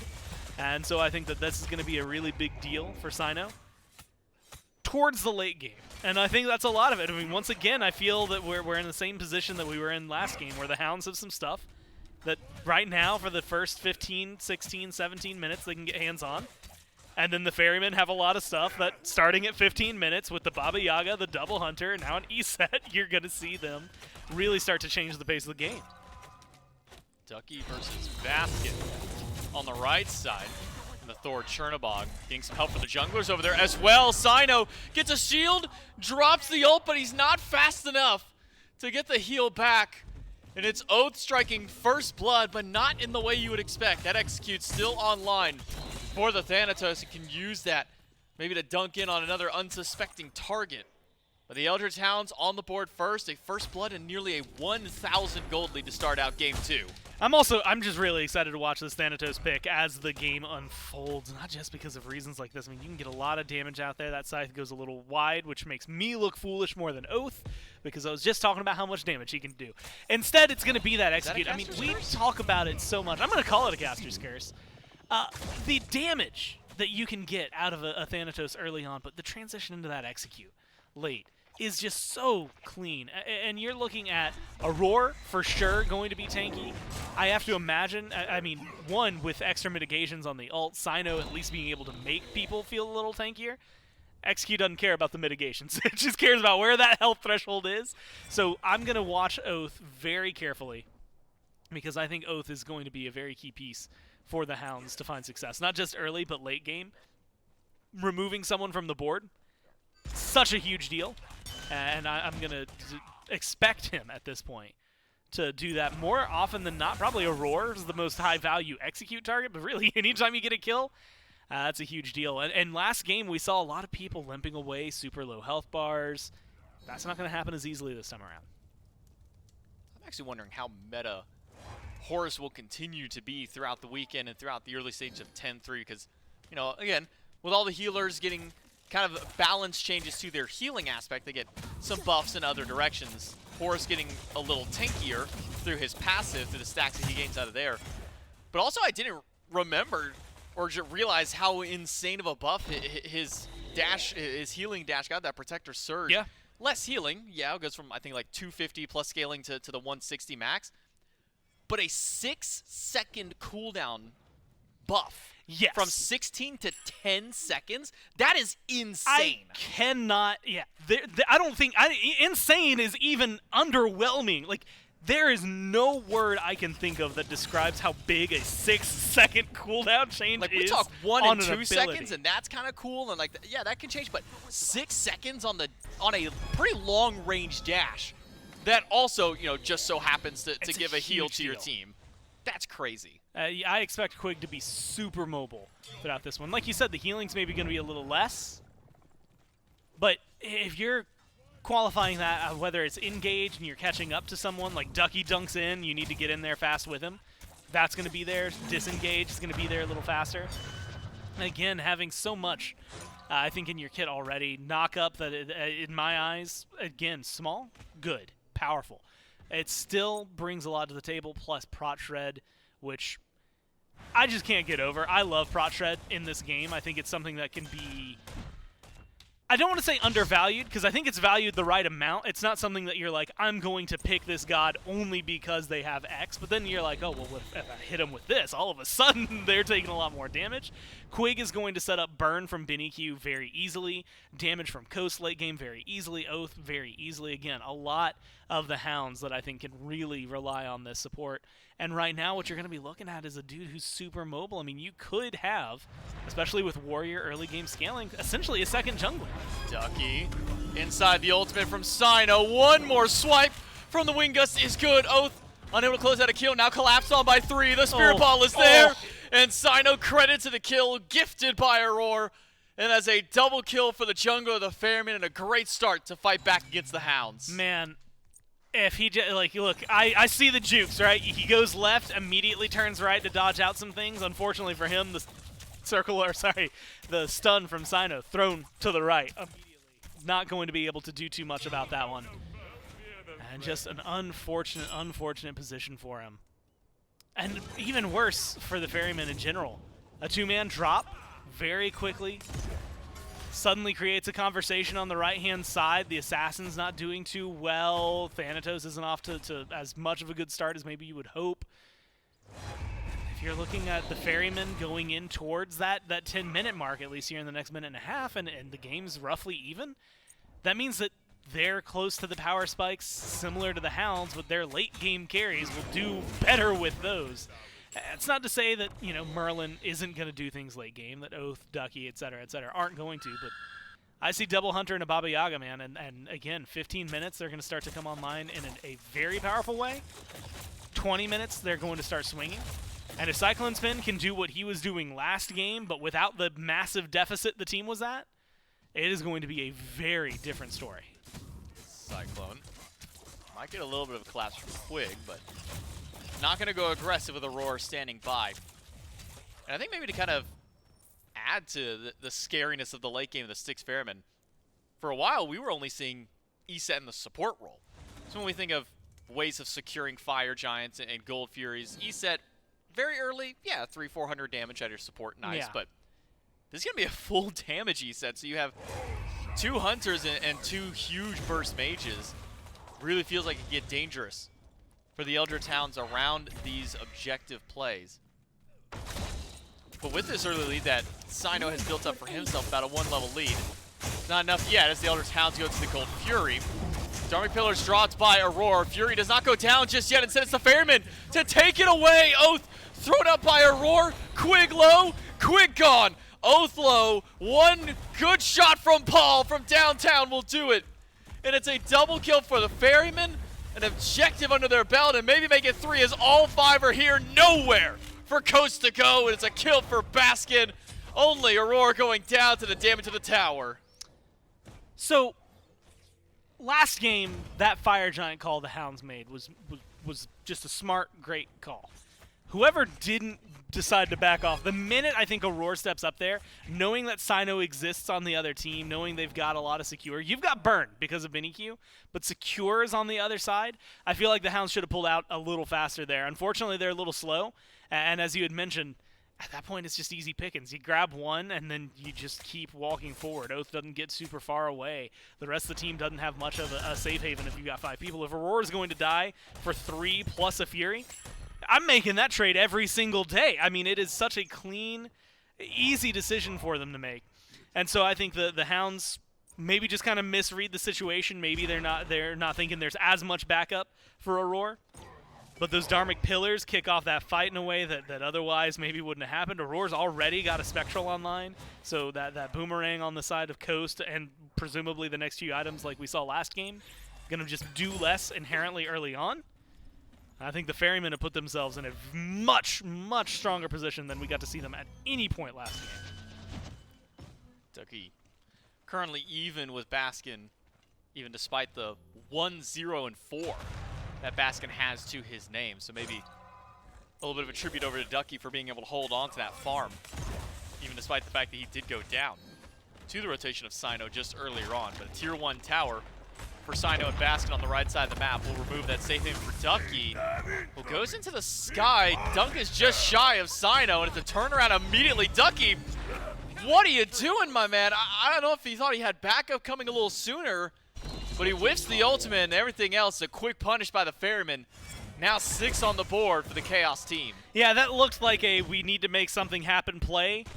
That 3 people were a little maybe behind. Maybe Ducky, like you said, was ahead. Something goes wrong. Oh, Benny. Oh, and they are getting punished heavily for it. Look, the change in pace from the Ferrymen has been insane from last game to this game. Again, a couple of moments last game I called Paul out for being and feeling a little uncharacteristic. Haven't seen any of that since that moment.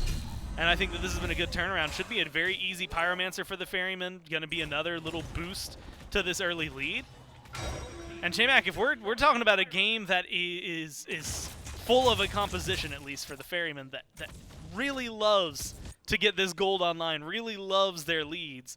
I see Arada Tahuti already finished. I see a lot of, at least some flat pin already finished and on board. This is a lot of damage capabilities for the Ferrymen, and so far, it hasn't been, I want to say, as jungler dictated. Now, I realize I say that, and it's 3-1-3 for Cyno. He's 6 of 7 total kills. But it's mainly because it's not like these crazy ganks that are happening from Cyno. They're just playing their composition a little defensively, but willing to fight back. And it's been going well for him every single time. Now you're in a spot where that Fire Giant in the next 5 minutes, well, probably actually exactly 5 minutes from now, starts to look pretty appetizing.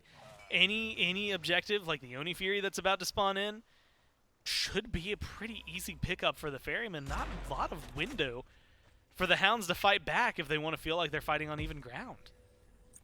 One little thing we got to at least see with Oathhh over on the left side, where what used to be a Harpy camp is now a little chest camp instead. For every 1,000 gold you are behind your enemies, you do get an extra little bonus chest to get some extra gold for your team. A little bit more reward to the player who gets the kill, but then spread out for the remainder of the team through there. So a little bit of that comeback for the Eldritch Hounds to try and get some gold back in their pockets to be able to fight up against the Styx Ferrymen. And they're going to need every bit of gold that they can, because this now nearly 4,000 gold lead approaching.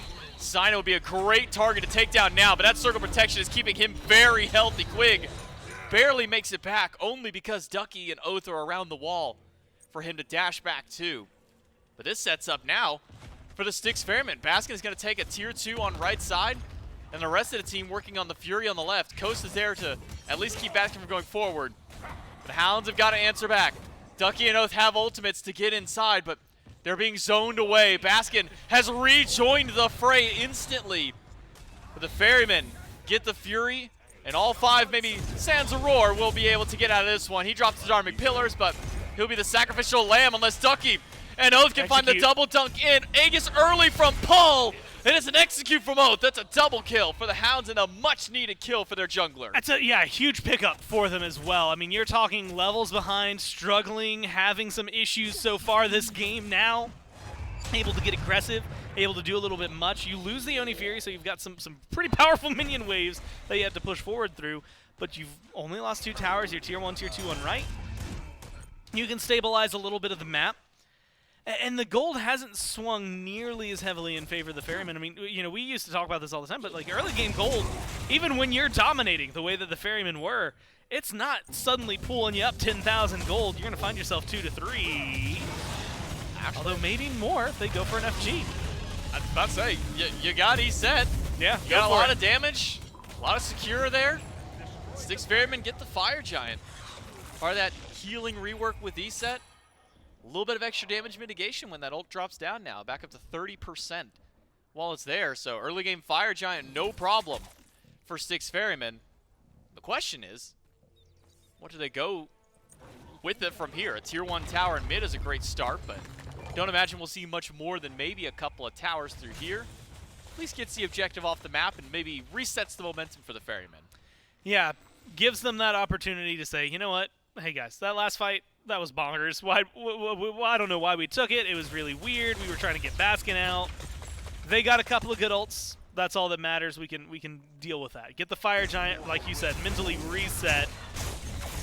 Ouch. And unfortunately then lose Aror to a just beautiful Horus ult from Oathhh and a 4-man drop. So Pyromancer should go the way of the Hounds. And if you're really having the conversation right now for the Ferrymen, it's not just maybe a mental reset, but realistically you're just slowing the Hounds down from getting back into a position. With 2 fights like that, again, kills maybe not equal, gold not even equal, but they got a little bit of map state that was going to feed into their hand. And if that Fire Giant wasn't gone, they're looking at it right now. So you slow them down, and same thing vice versa. The Hounds just buying time, burning off this FG timer, hoping that they don't fall into too big of a deficit while the Ferrymen run around the map like it's their playground. We do have Tier 2 and left, as well as the Tier 1 taken now by the Styx Ferrymen. Only 1 tower left standing, and only 17.5 minutes. Only a minute now left for this Fire Giant power play. They're a little over a minute, I should say, for the Styx Ferrymen before the buff falls out, and then another minute beyond there until the Fire Giant has respawned. And Styx Ferrymen were able to take it cleanly last time, just waited for the Hounds to back from the fight that they had just previously won. Were able to take Fire Giant with no contest. I don't think the Eldritch Hounds are a team to let that happen to them twice in a row, though. Kind of, got the rug pulled out from under them before. Feels like this is a team that's now aware of the capabilities the Ferrymen have, and won't let the same mistake happen twice. Yeah, I think that going to be kept on their toes, but like you said, not going to be unexpected this time around. I'm more waiting for their fight to really pop off the way that I anticipate it, right? I mean, we've not gotten to see too much from them in terms of engage outside of Ducky and maybe Quig. So a lot of dunks, pretty much what you would expect, but can they get something done? I mean, in a moment like this, when you're trying to defend your Tier 2, are you looking for the engage? Could you find the dunk? Can you just disperse them with their ult? A lot of these questions probably easily answered.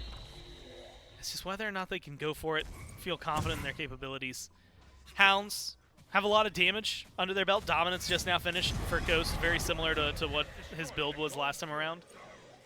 And this is where, in the build, at least for Coast, we started to really get to see this Ishtar. I believe it was right after their actual first FG, and started pushing down left-hand lane at the time. Now, little bit of deja vu. They don't get the FG this time around, but it was first FG that was taken, and then pushing down a Tier 2 for Ghost after he finishes the build. And so maybe looking for a lot more damage. Definitely going to be something to deal with, something to be worried about for the Ferrymen. Cyno's not diving into the back this time around. Not going to be controlling those relics as easily. Not going to be essentially maybe killing Ghost as easily. Could still find a lot, right? You have a stun that is long range, really, really helpful. Ghost does a lot of damage, though. And so does Cyno. Dharmic Pillars will be his one bailout, but it's Duncan from Ducky. Gets the beats from Cyno, who's isolated himself. Cyclone is dashed in aggressively now, but hovering in the sky is Oathhh. And down for the execute. Needs one more swing to pick up the double kill, maybe even a triple now. Baskin dashes away, but it's a triple kill for Oathhh. 1 for VaporishCoast in the fight, and a near deicide for the Eldritch Hounds. The Ferrymen have stepped too far forward, and it's now the Hounds shifting it back for themselves to take the Fire Giant right after. And look, this should be one of the easiest FG Phoenix pushes you've got. Although, 10 seconds left for Aror, but more importantly, about 20. They might not finish this fast enough to get to the mid Phoenix the way I thought they would. So instead, it's the easiest Fire Giant you've ever gotten. Then it can be the push into some of these Tier 2s. You're going to get a lot of gold back in your favor. You're looking, what was it, like 100 gold down right now? Not even. You're about to take the lead for what feels like the first time this game, or at least the first time in a long time. Oathhh is 6-2-2. Look, this Thanatos took a little while to get online, but has become the exact machine you want to see, right? Decent damage from far away, good CC. Most importantly, an execute. Always available for him. Runic Bomb, Tier 2 on right now, taken down. I like where the Hounds are at right now, J-Mac. If I'm looking at the sequence of progression, none of their lanes are really pushed up, so that's unfortunate. Left lane, though, still has a tower. Very, very helpful to try and knock that down. Gold-wise, it's going to be important for you. Phoenix-wise, it's going to be important for you. Maybe you could try to force a fight around the left side Phoenix as well, since you're already going to be over there. Seems like a pretty easy way to push. Things don't go your way, or they do. You get to fall back. There's an Oni Fury that's going to be waiting for you. Things don't go your way.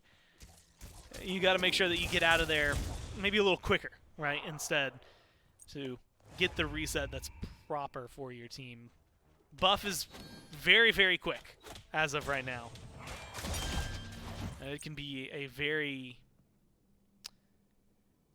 I mean, just disruptive thing. If you're used to 4-minute Fire Giant buffs, which everybody should be, 3 minutes, it always disappears a little faster than you're expecting. So a lot of work for the Hounds to try and get done. A little bit of time to use it. They got the ults to make it happen. Quig goes in with Coast. It's double ultimate from the dual lane, but Quig at half HP will heal.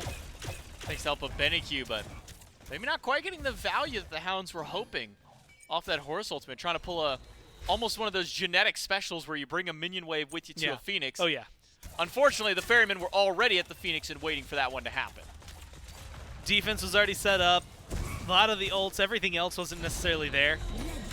So instead, they're having to play this the slow roll. I want to know if Oathhh, or maybe even Ducky, would feel aggressive enough. I mean, like, who's going to be the one to dive? Ducky in the 2, I think, would be the first to go.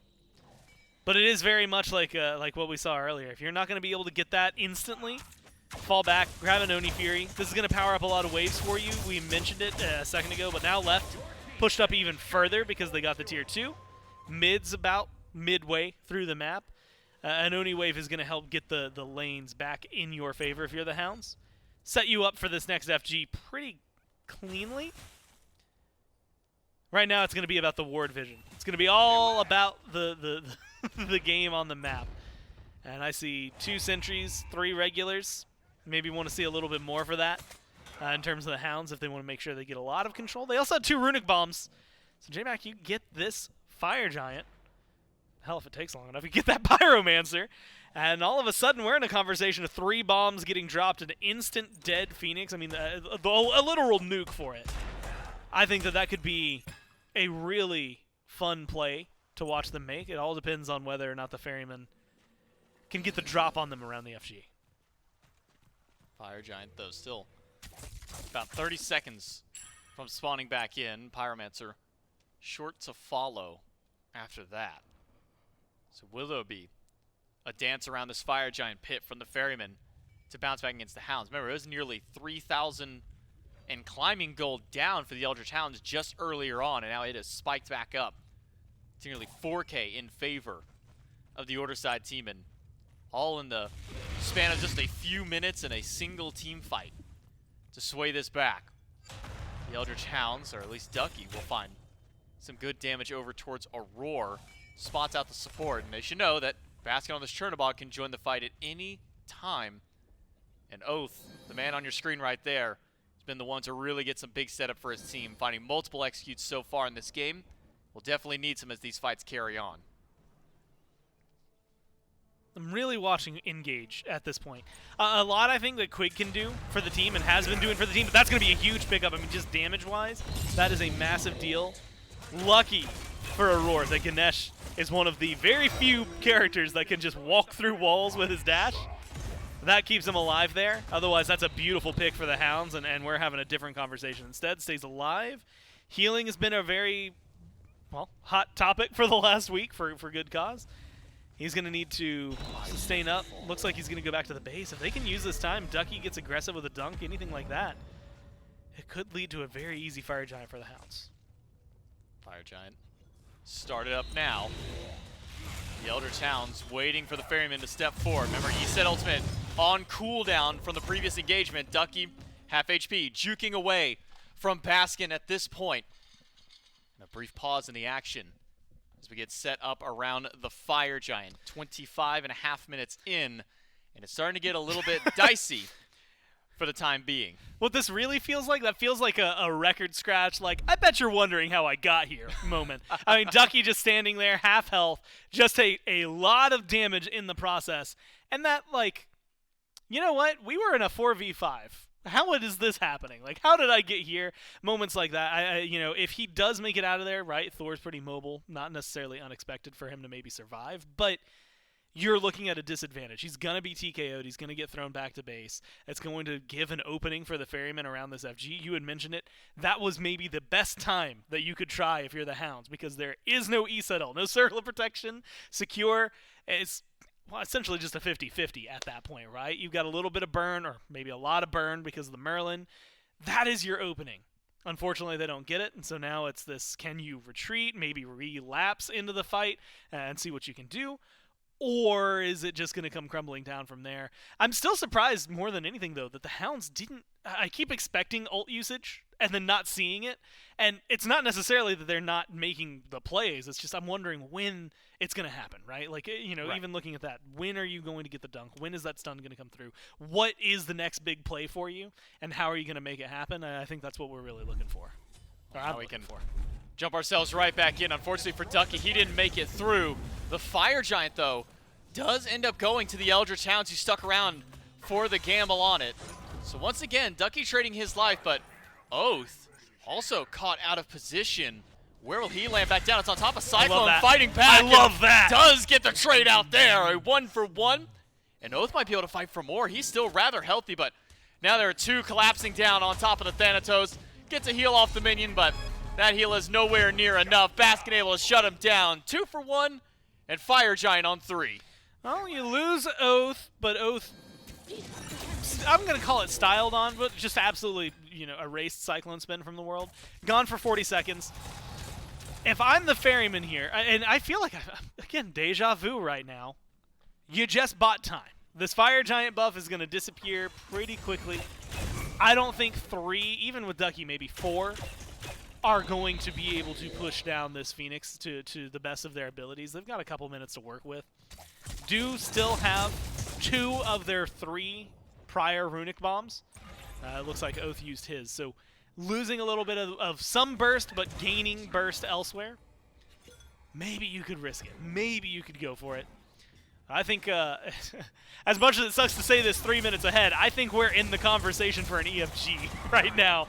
I think we are waiting a little while before we get things on board. Maybe with Oathhh respawning and coming back into this after this final reset from the Hounds, we'll get something, but not a lot of wiggle room to work with. Not a lot of openings either. You know, left side kind of pushed up, mid kind of pushed up. But they don't necessarily have, like, the minions that are really leaning in their favor or anything like that. So I think there's a lot more work to be done for the Hounds to try and find a clean win. Same for the Ferrymen, though. Things were going real well for them earlier. That last fight, you know, you get a couple kills back that are important for you to slow this down, but they need to be the ones aggressing. It's been too much and kind of surprising to me coming into today. What I expected out of this team, a team that has names like Cyno, Paul, Aror, Cyclone, and Baskin on it, that they've spent a majority of the last 2 games defensive, that has been very, I'm going to call it a pleasant surprise. I didn't know what to expect from the Hounds jumping into SPL level play, especially after what we saw last year. We know there's a little bit of a warm-up period, usually, adjustment period. They have been absolutely fantastic so far this set, and I'm happy to see what if this goes 3 or not. I'm just really happy to see what they've been able to bring to the team. Quig gonna try the special once more, bringing minions to the right Phoenix, but I don't know if the rest of his teammates he brought with him didn't quite get the memo. Phoenix still stands. A quick retreat now out of the Ferrymen for a left side Phoenix, a split attention of the map. Goes the Eldritch Hounds, 3 right, 2 left. And it's the 2. The double assassin of the Hounds. It ends up taking a Phoenix instead of the opposite end. And you know what? It's the credit. I'm going to mention this. Y'all are going to be tired of it while it is in the game. The Runic Bomb is a very important asset in Smite. And you got 2 of them. Ducky, that's 2,000 damage that he's going to be able to dump onto the Phoenix instantly. That's why that is such an easy opener for him, right? You walk in, you can stun some people, zone them out, you drop 2 runic bombs, and then between a Thor and a Thanatos, you just got to deal the last, like, 3rd HP to a Phoenix. Very easily accomplished, and I think well read for them to try and split the map up that drastically, right? Right lane versus left lane, so that they can get out, stay alive, and keep things in their favor. Instead, you now have a really weak right Phoenix that's healing very, very slowly, and an opportunity to just sit here and wait for an ambush. I'm waiting to see when they go in. Quig, if he gets his ult, could be a big deal. If they get a Runic Bomb, I'm going to keep calling it out when it happens. It's a big deal for them. Someone does have to pick it up, though. And I think it's going to be a big opener. Once again, J-Mac, I've said this a lot, too. Deja Vu, left side, fire minions are ready. Baskin's going to be the one who's best to deal with them because he's the Chernobog, has the capability to get back over towards the FG. The Ferrymen are going to have to be very careful with their engage, make sure that Baskin can join the fight in time. They also have to make sure they don't get caught off guard. A lot of suddens that the Hounds have, right, between Ducky, Oathhh, and Quig, where you might not be in a fight and all of a sudden you might be. So they need to be very careful. Ward coverage, very important in the jungle. You can see a lot of deep wards for the Ferrymen to try and catch out movement. They're going to see Oathhh wandering around right through here. This knowledge, it means a ton. This next FG, especially, I mean, you've got 2 mages, so your base defense maybe feels better, but you really want something to go your way. 4-man retreat for the Eldritch Hounds right back to the Fire Giant pit. Cyno, Aror, and Paul are here. Frenzy has been popped by Aror to try and stop this one. Dharmic Pillar as well. It might be a coin toss or just complete disengage on the Fire Giant. The Eldritch Hounds will back away in time. Decent bit of resources used by both teams to try and either finish or stop this one from being done. And now a reset around the enhanced fire. Circle of Protection's still up for Cyno, so that's a huge, huge player on the board. Loses the beats though, right? So very, very drastic game. If Oathhh or someone can get back there, could make a big difference for them. It just depends on, again, going into the air, trying to set things up. The Fire Giant, the Ferryman can do it just as adept as the Hounds can right now. So you have to be around for it. You have to be willing to go for the fight. If you can just kill off Cyno, it makes it so much simpler for the Hounds. But I like this patience from them, right? A lot of relics are still up all across the board. Cyno's ult is the main call. Try to get that as fast as you can to make sure that he can't just burst the FG. Oathhh standing on a ward. Quig silenced out. Spirit Ball connects, and Quig steps out of the fire and goes down. Paul gets credit for that one, and the Styx Ferrymen with the Fire Giant, but Ducky in the sky finds the double dunk, but it doesn't hit the targets he was hoping. Instead, he gets turned and burned instantly. A kill for Baskin. Cyno thought about making, or I'm sorry, Oathhh tried to make a hero play there, but ends up backing himself out and not going in for the execute dunk. And the Styx Ferrymen get the fire on 5. Fire minions on left right now. Gonna go into the wave. Actually, the perfect timing for that fight. Baskin's not only gonna be able to clear that one, stop the next one from taking the Phoenix itself. So they get a nice respawn. And they now have such a massive advantage. Enhanced Fire Giant, 5 members, 4 of which are right on the doorstep of the Phoenix. You should be able to step in, cause some trouble here. 9 seconds for Quig.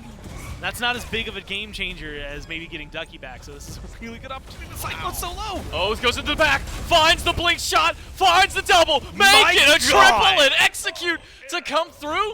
Waits for Baskin to land, but Coast takes the quad away from him. Oathhh slowed down, but that does not slow down the team. Quads for the newbie into the league, and the Eldritch Hounds turn it around in the Phoenix. And Core, that might just be game 2 in the set. Yeah, look, just march it down mid. Also, mark on the bingo sheet. Stolen Penta. I'm calling that one exactly what it is. It wasn't the very last kill, but he still took one of them. All that matters, man. Look, that's well played.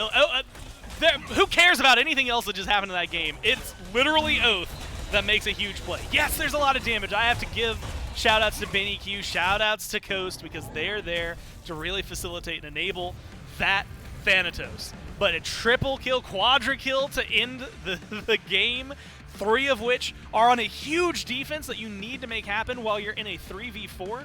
I think very massive. Baskin just gets to the fight a little late.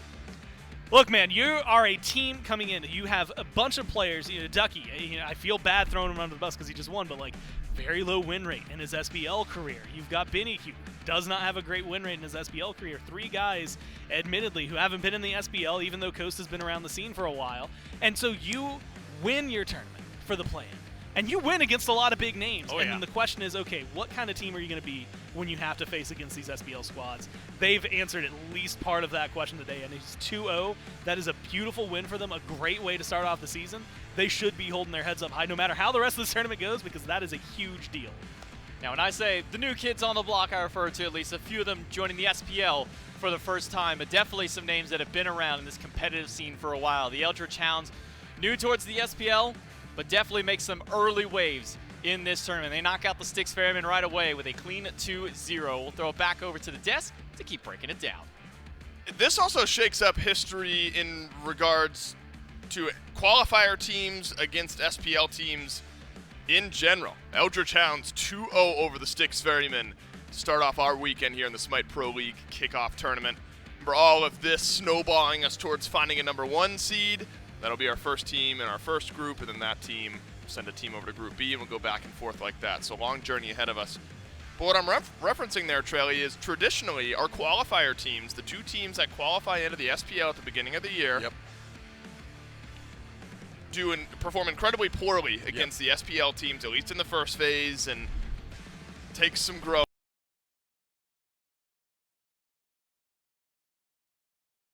First match, then enough SPL game. No.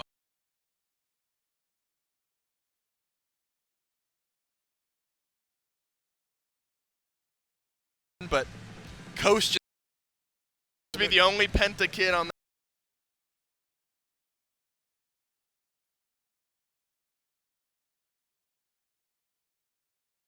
Coast is enemy #1.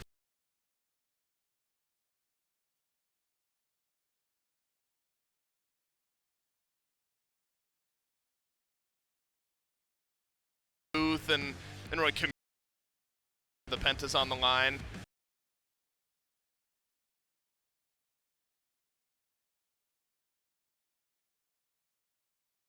Damage. But that though. I mean, for sure.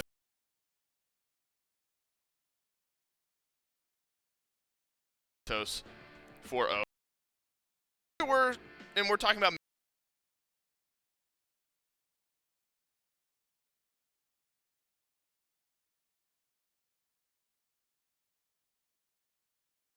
games where it feels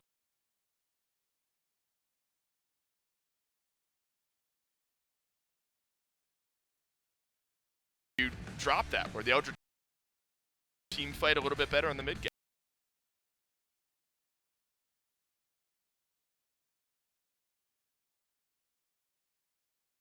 Back and forth. This settled very well. They said, hey, as long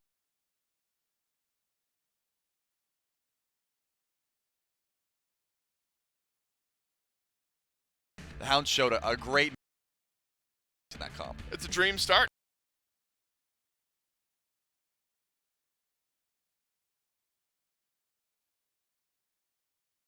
Pro League 2-0.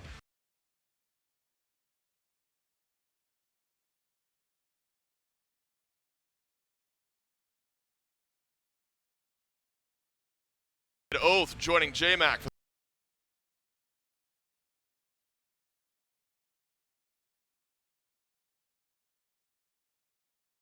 Weeks back, now playing against some of the SPLs kind of indicated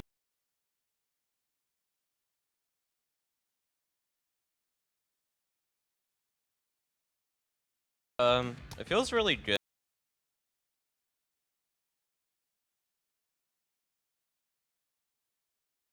Had to cancel a lot because, you know, someone's always like moving, like me or Benny or, you know, stuff like that. So coming into this, you know, not the best practice, but I'm really proud of how we played today. So yeah, no, you guys look good. I mean, first game, very long-winded, a lot of fights at the Phoenixes, kind of a lot of backoffs, a lot of pushbacks, at least from the Ferrymen. That first game, or at least the second game, did not start off so hot for you guys. I mean, what was kind of that maybe comms momentum shift for you guys to kind of shift into second gear for game 2? We kind of just had a really good late game team fight, I feel like. And we just were calm, you know, just get through the early game. Kind of like Plains, you know. We just muscle through the early game, I guess, and just see what happens late. Now, kind of give me some of your initial thoughts, because 10.3 kind of just dropped this week. Everybody didn't really get a whole lot of time through there. We've already seen some, at least as far as picks and bans, some immediate, you know, shows of things like Afro, Hell kind of being a band away. Do you feel that with a patch like this where everybody's still kind of getting new, that maybe this is a real strong point for teams like yours where you can kind of be a little bit scrappier, you're still trying to find things out? Yeah, no, it definitely helps us out, and it kind of goes both ways because you never know what they're gonna play, you know, so it makes it harder to prep against. But you know, the new patch I really liked a lot, I think, overall. And the game doesn't feel that different, honestly. But, like, you know, some gods are different just because of the healing changes, like Dana and, but I don't know what else they're playing. But, yeah. Well, you look good on the Thanatos. Congrats on the quad. Congrats on the 2L. I'll let you get back to the team. We'll throw it back to the desk. Keep it going. Thank you. Best of 5 around the corner now for the Eldritch Hounds. They'll move their way one step closer to that #1 seed. First pick in our draft show, which is happening Sunday after the broadcast. Great early look at this Eldritch Hounds team. If nothing else, we know this is a team that's come to play here this year, and a team that if they find themselves behind, a storyline now needs to be, well, we've seen them make great middle game shot calling moments happen and turn around games like that. It does start to raise an interesting conversation, though. We're far too early in the weekend to know exactly how the groups are going to shake out a bit later on. But the Styx Ferrymen now, they drop out 0-2. That's the last we'll see of them playing here this event. Our team's going to consider putting them in a group earlier on. Are the Styx Ferrymen a threatening enough squad based on name recognition alone to get drafted early into Group A or over into Group B? Because they're not going to be able to do it themselves. Destiny of their group and their Phase 1 is in the hands of other teams now from this point forward. But this does now set the stage here, Trelly, especially after the SEC qualifiers and the last couple of teams in the SPL qualifiers. Wonder how maybe the Gilded Gladiators fare a bit later on today. The Eldritch Hounds, the first team to qualify from that SPL qualifier event. Gilded Gladiators, they now have big shoes to fill as the other qualifier team made waves. I would say that has to give them some confidence as well. That like, hey, wait, we were in that tournament. We were able to scrap with them at least a little bit. So when we get to show our stuff, I imagine that boosts the Gladiators' confidence a little bit. Trelly, the clashes continue all day long. That's just our first best of 3. Our second best of 3, it's the Atlantis Leviathans up against the new look Jade Dragons coming up next. You don't want to miss it.